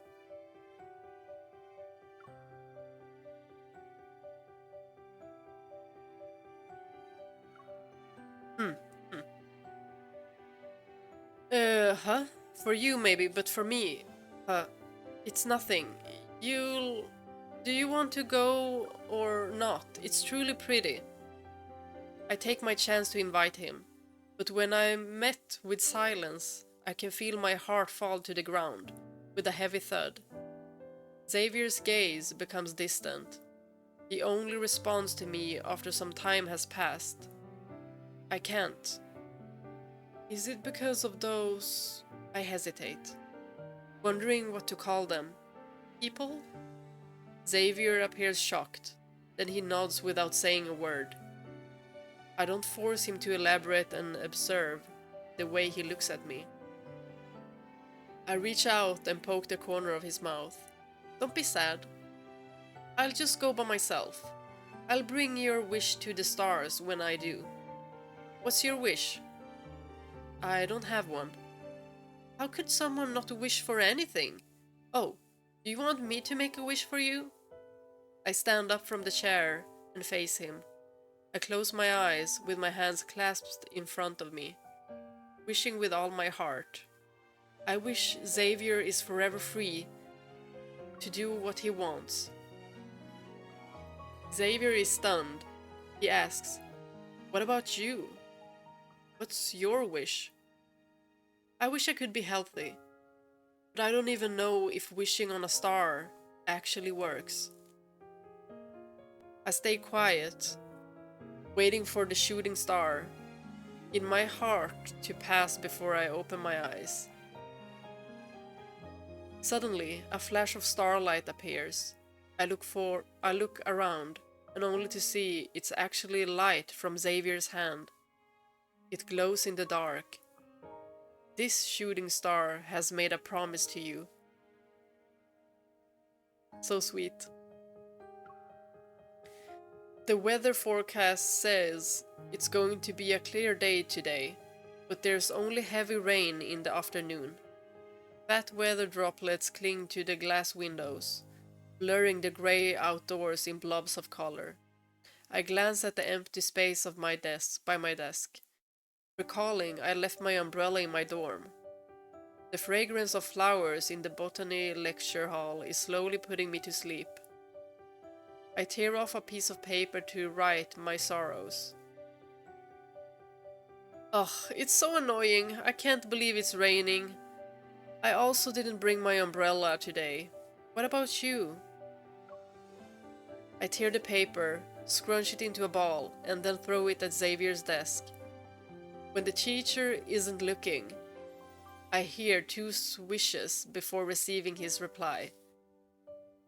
Ever since that night, something changed between me and Xavier. At first glance, everything remains the same. He's still being protected and leaves school right when the bell rings. We don't have any interactions outside of school, either. It's just, I sometimes carelessly walk into those people and then wave goodbye to him. He'd also sometimes poke me in the back and give me one of his earbuds. Or we'd slip notes to each other in class, just like today. However, just as I am about to look at Xavier's note, a hand snatches it away. I look up to find the teacher staring angrily at me. Uh-oh! Trouble! Where was we? There. The classroom becomes quiet, waiting with bated breath. Luckily, he just took my note and told me to be on cleanup duty later. The rain falls from afternoon to evening, with no signs of stopping. Watching my classmates leave one after another, I pack my things and get ready to start my cleanup duties with the desks and chairs. When I turn around, I notice Xavier sitting at his desk. I rub my eyes, wondering if today is a special day. Did you stay behind to help me clean up? Xavier shakes his head and takes out an umbrella from his bag, placing it on the table in front of me. I stayed to tell you that I brought an umbrella. I recall the note the teacher took from me with its half-revealed answer, and stand there like an idiot. But those people... I look out the window in a panic. They're going to be watching us, right? Maybe, Xavier says. He opens his hand, and all the light in the room gathers onto his palm. Now they won't be able to see anything. Under an already gloomy sky, the lack of a light source makes everything more dim, secretive. I try to appear calm as I look away, but now it's too dark to clean up. Are you waiting for the rain to stop? Xavier holds a towel, watching me from the classroom doorway. I come back to my senses and run to him. With Xavier's help, my work gets done in no time. After I put away the cleaning supplies, I find him idling on the stone steps in front of the building. Seeing me approach, he opens his umbrella and says, "Let's go." Under the umbrella, it's almost as if the storm outside has nothing to do with us. While Xavier listens to me ramble on about the impressions I had of him, I notice the corner of his mouth curling up. You're smiling a lot more since we've met, Xavier. Shouldn't you have heard that from other people already? Fine, suit yourself, I huff, continuing to walk alongside him.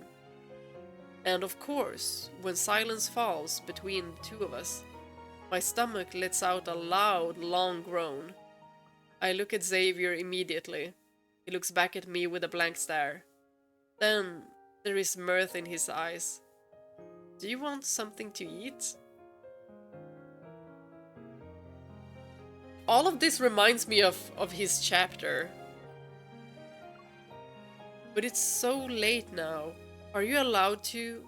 I scan our surroundings, getting the feeling of being watched by countless eyes in the dark. Looking back at Xavier, he hesitates for a few seconds before he adjusts his grip on the umbrella, shielding us completely from view. He hurries, so I walk faster, catch up with him. We almost end up running. When we leave those gazes behind, Xavier and I stand under the shade on the side of the street. We eat bread as we watch the endless rain. Oh, my cat is here! Hey, booties! Maybe he wants to come into the camera. Hey! Oh, vill du ha mat? Vänta då. I need to feed him. Wait. Let's continue. I take a bout out of my bread and glance at Xavier, my gaze eventually landing on the sword on his back. Xavier, can I look at your sword? He's a little confused, but he still takes his sword out of its sheath and hands it to me. All of a sudden, I feel nervous. I wipe both of my hands on my shirt and take it from him. I run my hand along the wooden sword, feeling every groove beneath my fingertips. Groove. Wooden swords aren't sharpened, and Xavier's isn't any different. Even though there are countless marks from wear and tear, anyone can see that the quality of this sword is beyond average. Xavier, why do you like to train so much? You rarely take breaks when you train, and you're always carrying a sword around. It's not that I like it, Xavier throws the empty wrapper into the trash. It's the only thing I've been good at since I was a child. I give him a confused look, waiting for him to continue, but he doesn't keep talking. Instead, with a glimmer in his eyes, he changes the subject. When did you say the meteor shower was? Next week. Why? Do you want to come with me? I look up at Xavier, with hope in my eyes, watching him stand there in silence. He seems hesitant, but within seconds, his expression stiffens. I follow his gaze, my smile fading from my face. A group of familiar men are standing there, with us, under the shade. They say nothing, but their intentions are clear. Like a wall, the heavy rain is going to separate us. I look at Xavier, but he just stands there, staring at them. The tension between us continues to crumble, ready to collapse at any given moment. Finally, after a long silence, he gives in. As the rain falls on him, Xavier hands me the still dripping umbrella and leaves with them. Later, I asked Xavier what would happen if he didn't leave that night. He thinks about it and then says to reach for freedom is to give it up. It took me a long time to understand what he meant. If wishing on a star does make your wish come true, then I wish I could be healthy. Then I can wait another 100 years to watch the meteor shower with Xavier. Aww. Chapter 4. Friction. I didn't think my heart would start acting up before I could even wish upon a star. The Academy's AC works without any care for the patients. Blasting cold air into the room, I crack open an eye to glance at Xavier. It's only then I realize the cold isn't coming from the AC. A single movement from our eyes would break this silence. I haven't thought of how to explain myself yet, so I turn my back to him. I listen to the rattle of the medicine bottle in his hands. It rattles and rattles and rattles and rattles. It's a little irritating. But soon enough, he puts it down with a clack. How long were you going to hide this from me? If you didn't faint in class today. Don't pretend to be asleep. I know you're awake. His tone is soft, but it makes it all the more difficult to avoid him. I turn around, deciding to face this head on. Where do I start? I thought about how to answer this question. I can tearfully recount the story of my birth, or I can say it's a rare birth defect and there's nothing we can do.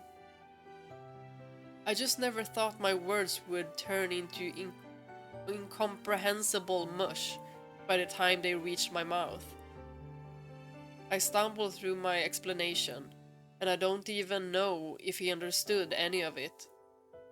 I sit up on the bed, pretending to be patient as I wait for him to say something. What's protocore syndrome? He looks up at me after reading the label on the medicine bottle.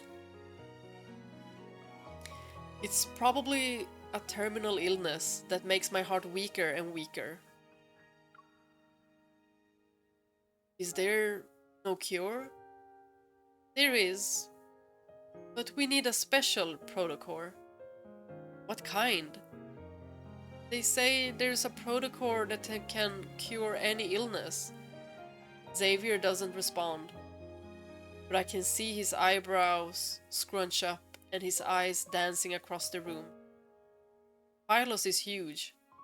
It will take ages to find it. Don't worry. I'll be alright for now because of the medicine. Besides, maybe a miracle might happen and I'll be cured. I speak quickly, hoping to ease the tension, but when Xavier glances at me, he looks completely unfazed. Quietly, he turns to observe the sunset from the window. Then he looks back at me. Let's watch the meteor shower together. Chapter 5. Incineration. The late autumn wind blows away the last of the humid summer, carefree in its passing. It has almost been 24 hours since I last slept. I lie in bed tossing and turning, unable to steady my restless heart. I can only wait for the darkened sky to light up again, and then wait for the brightened sky to darken once more. Then my alarm rings in the early hours of the next morning. The train ride is bumpy. After it stops at the station, I'm still a long way from Sky Mirror Salt Flat. As I walk, I go from a stroll to a run, running across the moonlit slope and through the winding path. I finally see the mirror-like lake that's akin to a shard of a dream. And standing in the center of the flat, underneath the still starry sky, is a familiar figure. This is the first time I've seen Xavier without his uniform. His figure is perfectly illuminated by moonlight. I hurry to him, stepping into the water that doesn't even reach my ankles. Xavier turns, the breeze bringing a sweet, cool, refreshing scent reminiscent of moonlight to me. He grabs my hand unexpectedly, taking me to the trestle bridge to sit. I sit with one leg over the other, swinging them over the edge. I remember something and begin to look around. Xavier sits down next to me. Then, as though he can read my mind, he says, "You don't have to check. They're not here." "Truly? You got rid of them?" "Yes." I vaguely sense Xavier's gaze being a little evasive, but quickly his eyes become even brighter from the light reflected on the ground. "Why are you thinking about others when you requested I watch the meteor shower with you?" Real, very real. Before I can answer, a star flies across the salt flat's reflection. "It's starting!" I don't know, I have a ominous feeling. Because this feels like the forest that he didn't want to go back to. Like something happened. Xavier and I look up at the same time. The dark, inky sky is illuminated by various colors. Clusters of stars light up the sky, one after the other, appearing and disappearing. It is as if only Xavier and I exist in this world, and only the two of us see this meteor shower. I clasp my hands and make a wish. When I open my eyes, I see Xavier is also doing the same thing. I ask what he wished for, but he shakes his head and says he can't tell me. I think he wished to find this protocol, maybe? We sit there, between heaven and earth, until the sky turns lilac. Then we stand up. Wait, I have something I want to give you. I hastily unzip my bag. I pull out a sword tassel with a star-shaped charm and hold it up to Xavier's face. He's shocked, then takes it from me. Did you make this yourself? He asks. I did. I know it's sort of ugly, but it looks good. He interrupts me, and then hands the tassel back. Can you help me put it on? I smile at Xavier and put the tassel on his sword. I give one last look, full of longing to the salt flat. Now I'ma have to check his sword if there's a tassel on it. I try to drag him back the way we came, but I notice he stopped moving. What's wrong? Xavier quietly stares at me. Can I hug you? Oh my goodness. What? Thinking I misheard him, I look into his eyes for confirmation. Can I hug you? He repeats himself. His tone is soft, fluttering to my ears like the wind. Before I can react, he takes a few steps closer and leans down to hug me. All in one motion, executed with calm precision. I'm stunned. Then, my hands slowly climb up on his back. So this is what it feels like to hug him. Thank you. My wish came true, he whispers into my ear. Next time there's a meteor shower, let's visit this place again. I nod. I wish time stopped at this moment, and I hope my wish can come true. But was this the price I had to pay for my selfishness? Ever since that night, which was the brightest point of my life, everything became fleeting, fading like a shooting star. Guys, my eyes are watering up.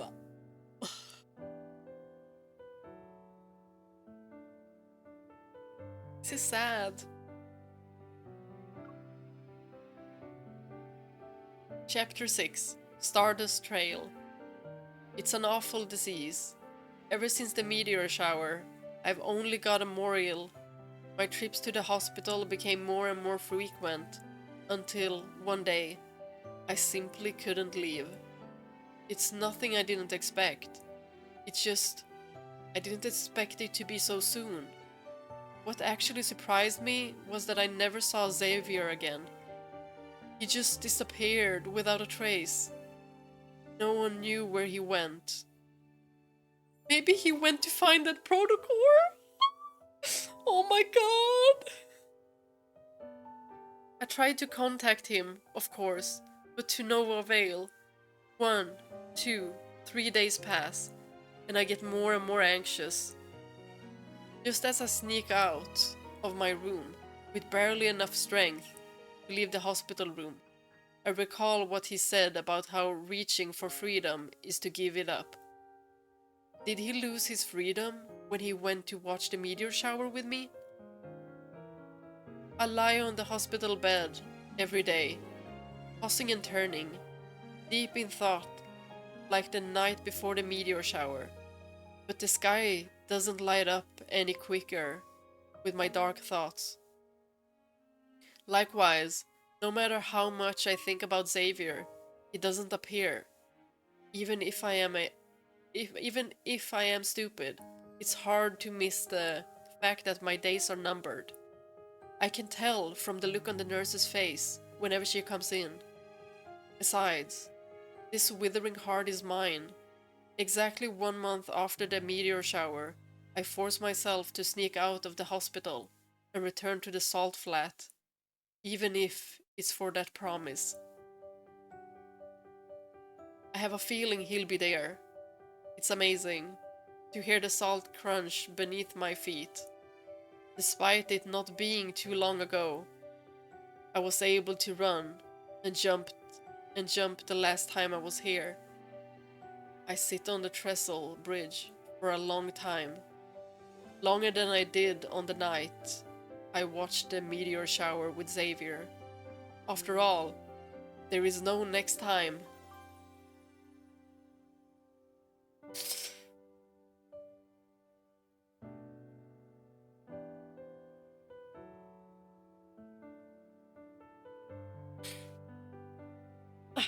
I need a break. I need a break.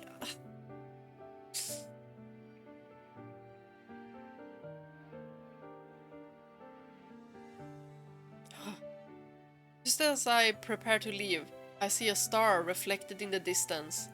It hangs on the pommel of a wooden sword, swinging his way, and that. It's Xavier. He's running to me. He stops in front of me. It is only then that I notice the wounds on his hands and face. Catching his breath, he holds out his hand, showing me a small, glowing protocore.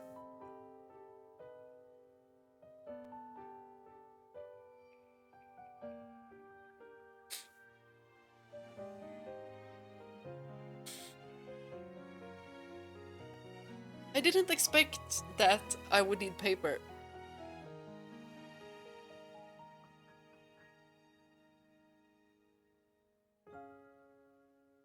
This is the first time he's looked at me, with desperation in his eyes. When he moves closer, I notice a ring of light around his neck. It's a striking, suffocating red. Did you exchange your freedom for this?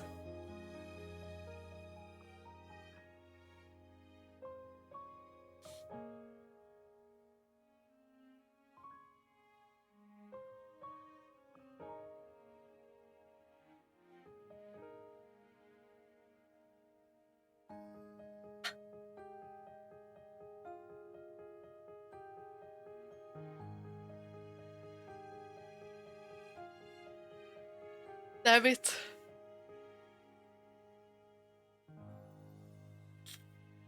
Do I not have any paper?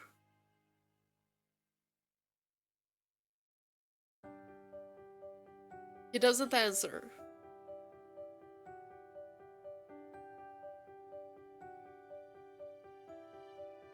He says that this is the protocol that can save me.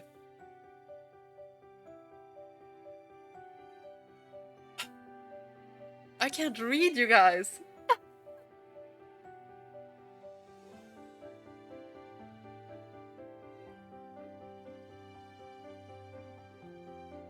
He found it, but this withering heart is still in me. It's a flickering candle about to go out at any moment, holding on only by my desire to see Xavier again.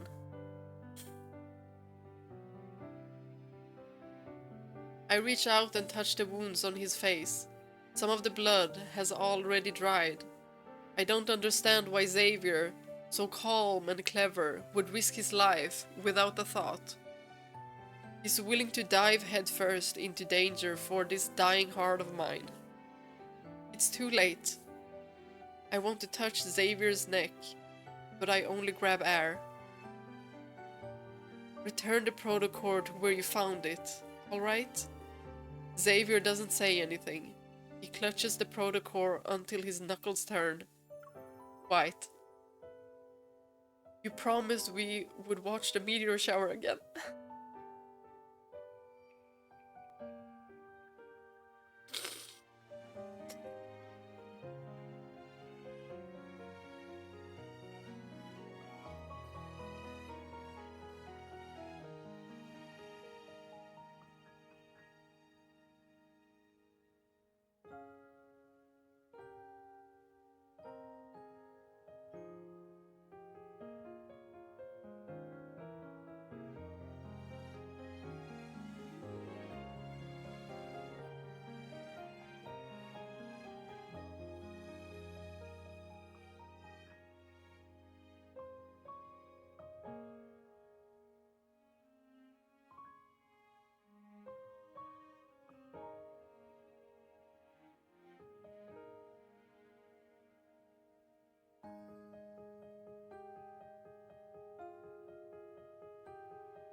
Silly me.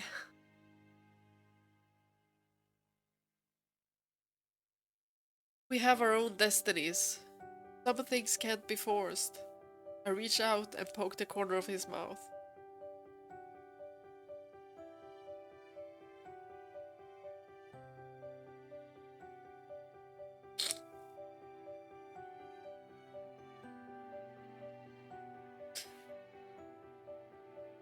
Someone said lore, lore and depression. Yeah. Don't be sad. I've been very happy this past month. I don't know why, but even though I don't want to cry,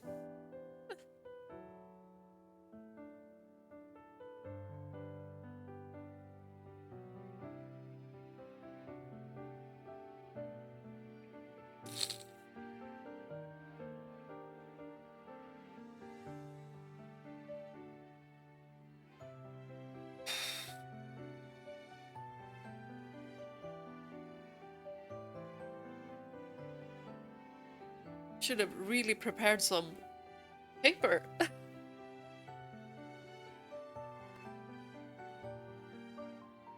I don't know why. Yes, tears begin to fall just as I speak. Xavier wipes them away. Around us, the mirror-like salt flat connects heaven and earth, making the sky seem so boundless. And at the same time, makes us feel so small. Talk to me. I point at the space beside me, letting him sit a little closer. His gaze softens. After a while, he relaxes. His grip on the protocore, letting it fall to the ground, and sits beside me. If I wasn't sick, would you watch the stars with me? Yes, Xavier puts an arm around me, letting me lean on his shoulder. Not just the stars. I'll show you the mountains and the rivers, the sun and the moon. We'll see them together. Okay, but not the mountains. Hiking is a lot of work. I don't want to. No matter what happens, I'll be by your side. And no matter how long you rest, I'll wait for you.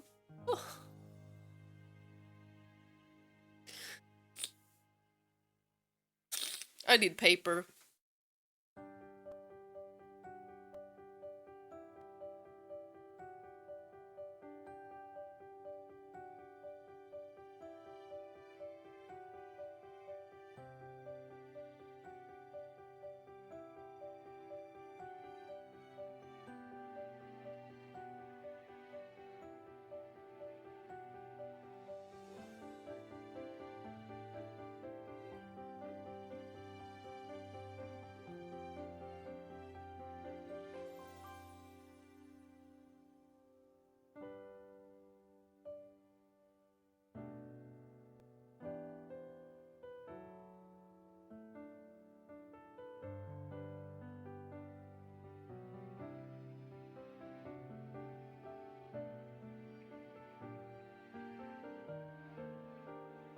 There we go. Whew.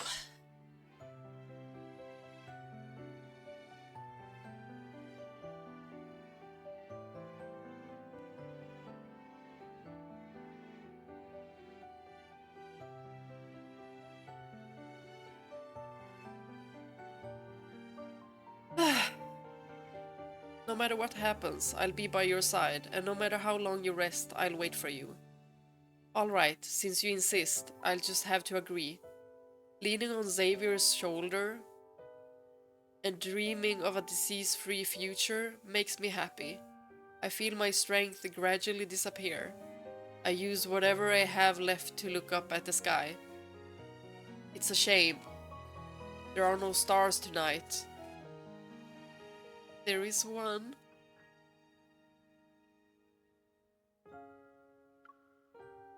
I see him hold out his hand in front of me, his palm glowing. It's like that time in the auditorium. But tonight, the light seems brighter. His shooting star is shining for me again. I close my eyes and whisper my final wish. I wish to meet you in my next life. I wonder if that will come true. It will.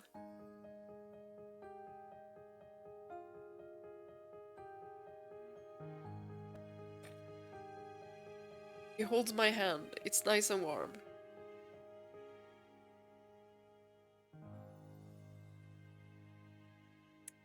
This is difficult.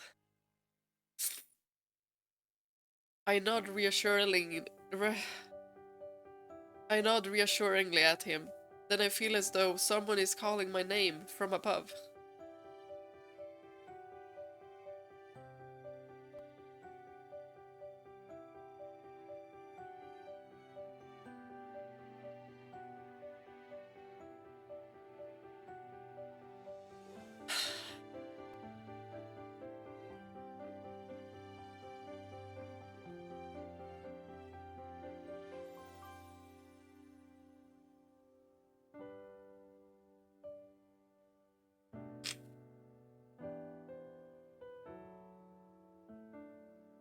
My eyelids feel heavy.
Then I can't open them anymore.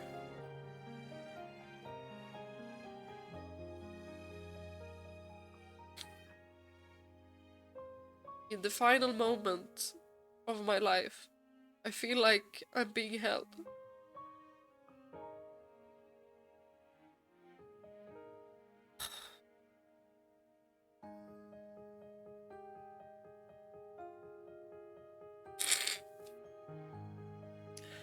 I hear sounds similar to stars burning in the sky. One after the other, as if another brilliant, grand meteor shower has appeared. With the scent reminiscent of the moon. A warm, gentle voice reaches my ear like a shooting star. No matter how many times it takes.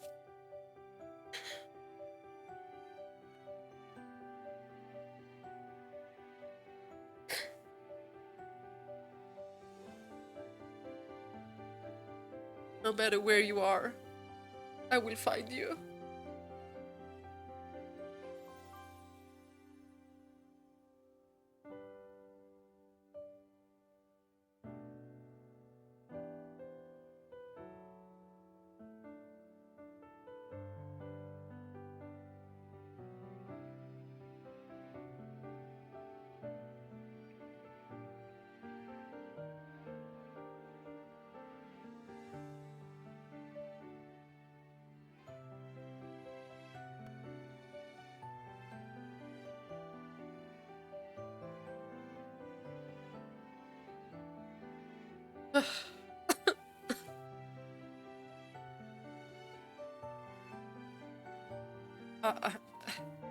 I'm not gonna continue reading tonight.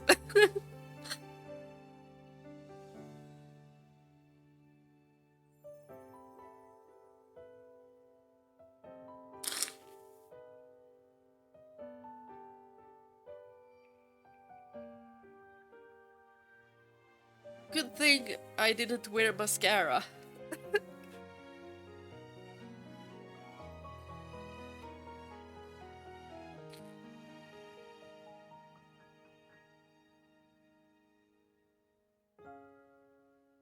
Why do I feel like watching that scene again?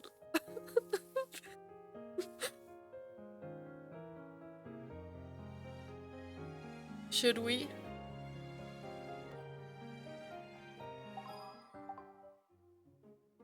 I thought you were gonna stand me up. Never. Oh my gosh. I can barely breathe. Okay. Let's watch that scene again. Is this Xavier's? Wait, I can't see because of my tears. Xavier's branch.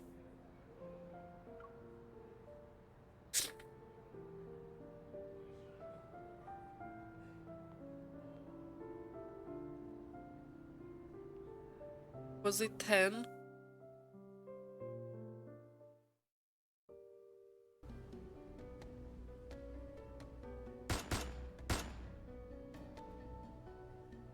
You!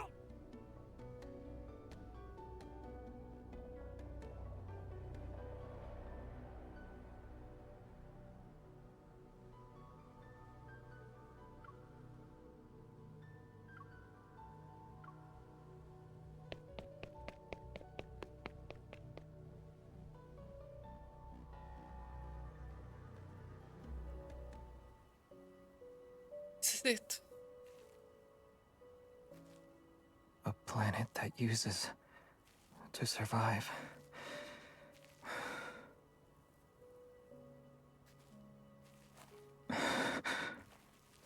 Doesn't deserve to be saved.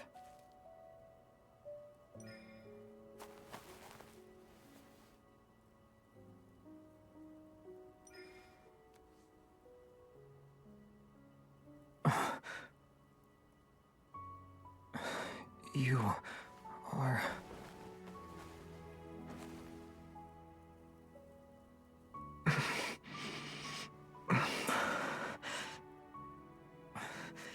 You can't stay here. Run. Otherwise, you'll...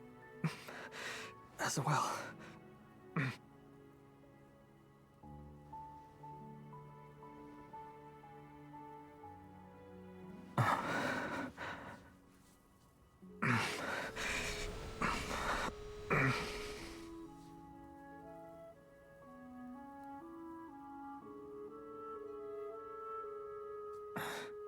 It's okay. Starfall Forest will stop once it has enough power. It will. Starfall Forest. I didn't protect you before. At least, it chose me this time.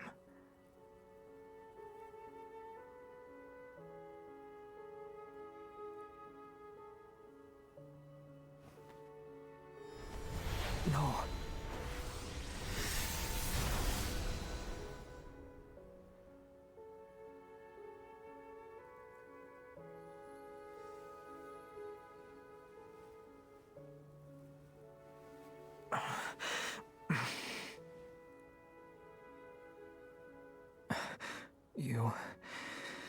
You really are reckless.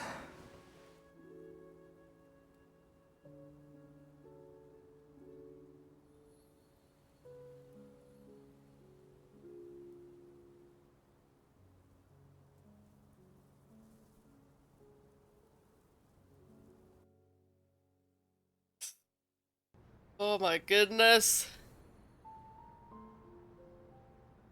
Okay. That is it. I need to do something fun. Raphael!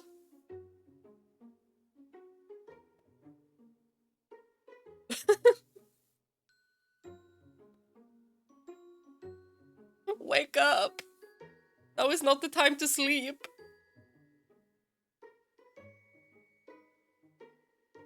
Well, actually is. Okay, you know what, you guys? It is time for me to sleep. Raphael is asleep. I'm also gonna go to sleep. Now that I've kinda washed away my makeup. Oh, my tears. There's probably like white streaks here. Oh, I did not think I would be freaking crying. Well, guess I'll be crying in each of these. Great. Great, great, great. I'll prepare tissues next time. Wait, I feel like we need to do something fun now with Xavier.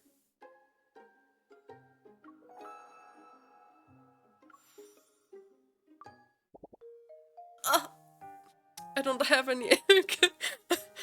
Oh, good darn. Do I have something? Yeah, say. Yay! Let's go! Let's catch some. So Xavier, what's your goal for today? To collect them all. Pokemon! What a coincidence, I have the same goal. It's not a coincidence. I could tell what your goal was by looking at your face. It was very obvious. Who will go first? You. Let's go, Xavier! All right.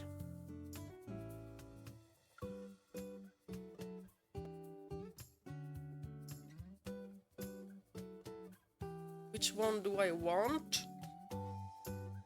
Fuzzy Kitty! Please get it for me. Please, please, please. I'll tap his butt. For good luck.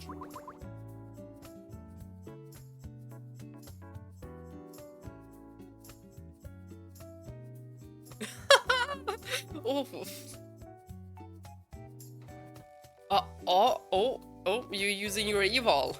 Let's hope. Come on, come on, come on. I really want it. He did it!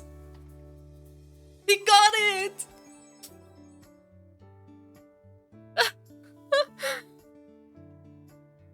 What do you think got this cat grumpy? Grumpy? I think it's... What did it say? What do you think got this cat so grumpy? Grumpy? I think it looks sleepy. I probably look like this too when I'm groggy. Probably.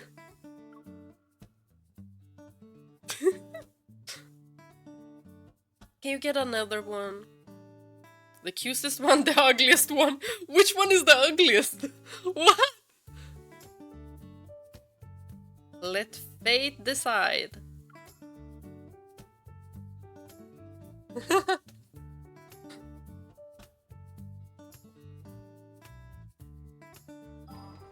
And the butt tap for good luck. 1 minute I'm crying, the other minute I'm laughing. Wonderful game. Wonderful. I'm having like a mental breakdown. Oh, get that! He got 2? Amazing, amazing.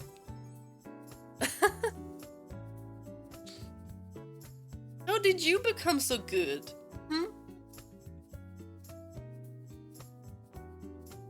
Choose one you like and I'll give it a try. They all look good to me.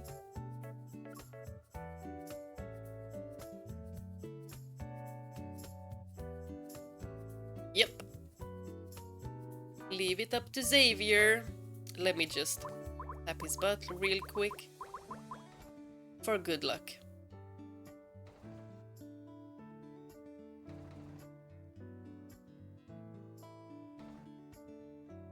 I'm amazed. He got 2 fuzzy kitties.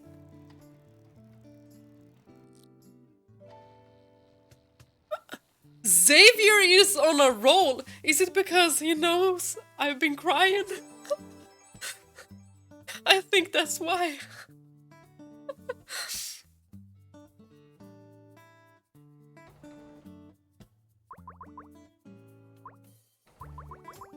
Uh-oh, we didn't do the butt tap. Oh, I don't think he's gonna do it now. See anything? Mm-hmm.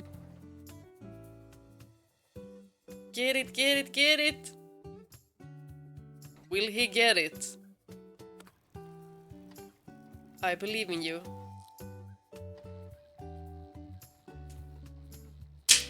This is wild!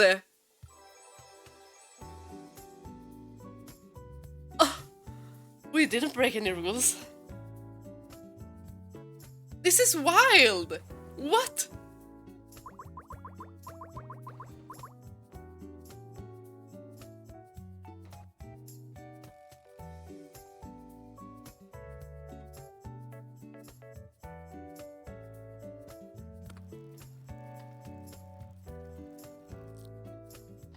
Okay, we got four plushies. That is freaking amazing. Our luck was good today. Indeed. I'll be sleeping with my plushies tonight. They'll most likely end up on the floor. How you know? Hey, the other day when I dropped the book you lent me, that was an accident, okay? Did you fall asleep while reading it? Well, if it helped you sleep, it wasn't entirely useless.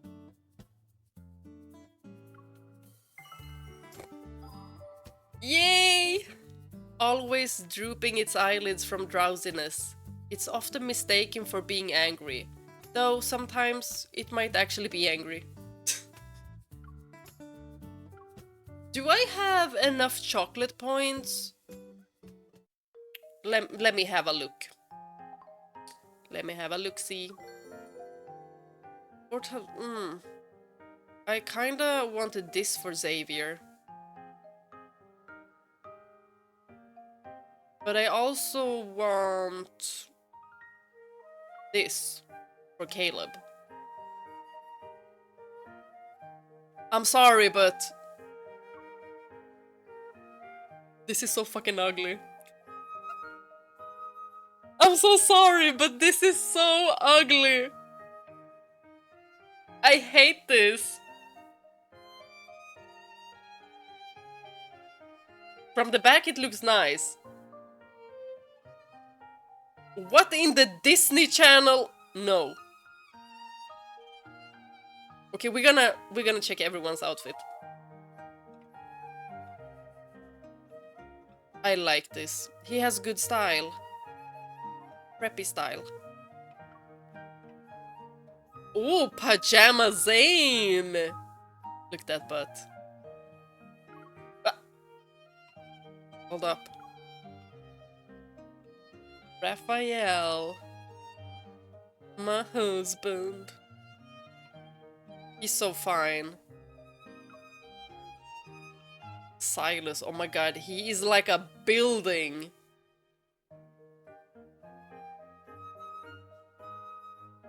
Silas has great style. See? See? This is much better than that. Yeah, I don't... Positive. Yay!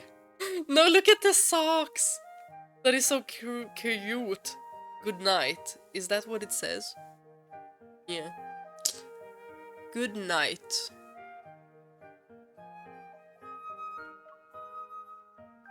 Oh, this is hot.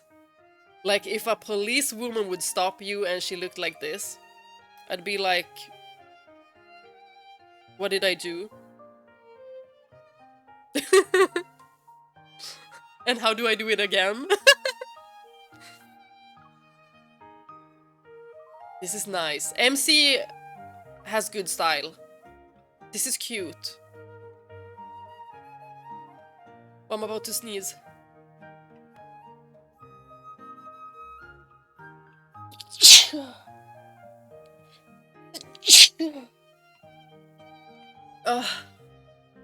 Who is talking about me?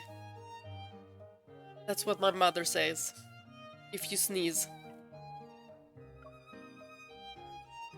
This is cute. Would wear. Hot. This is nice. We would look really good with Xavier. I love this. I am so gonna get this. Oh, you know where I wanted to use this? The cards had Illusion on them and you could pick the outfit. I was like... And I didn't know that it would go away. Darn it. Ooh. Ooh. Zane, we're going out on a date, mister. Look at her, all proper. Look at those gloves. She'll be like... Zane?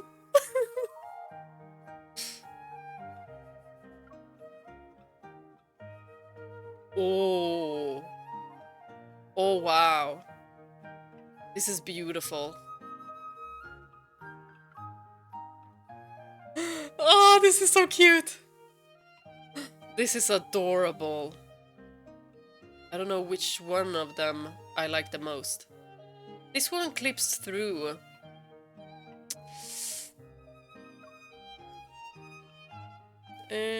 Oh, this one.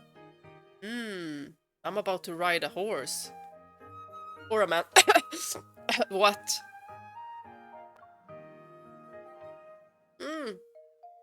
Cute. I love pastel green. Ooh, casual. I like this. I feel like Caleb would like this.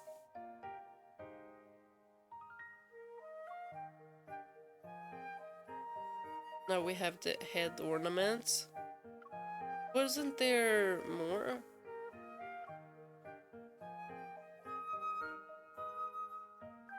I love this. But I already got it. Owned. This one I want to get for Xavier. Ooh, Zane, gentleman style. Oh my gosh, I'm gonna get this for you as well. Ooh. Silas, I'ma get this for you as well. Look at me, I'm sounding like a sugar mama.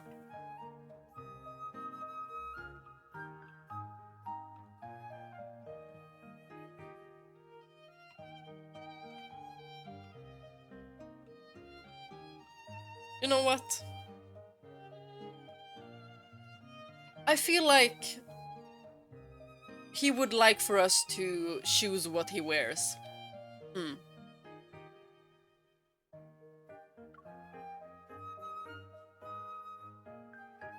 Ooh, nice and proper Xavier. Zane. Zane. Oh, look at him. Y'all, if this man was real, I swear to God, I swear, every single female would be after him. Like, he is that taste. Like, everyone would go for him.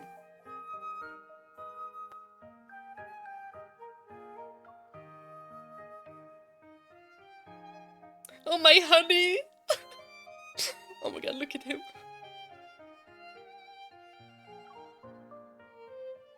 Ooh. Ooh. Ooh, I like this. Ooh, I might have to get this one as well. Are these pants a little bit too short? Yeah, with that butt, of course. No!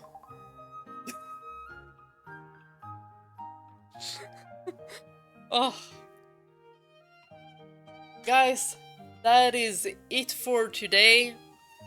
Because Raphael is also soon gonna scream at me like, the clock is this, it is midnight, you need to go to sleep. Yes, that's what I'm gonna do. So thank you all for watching. Bye bye!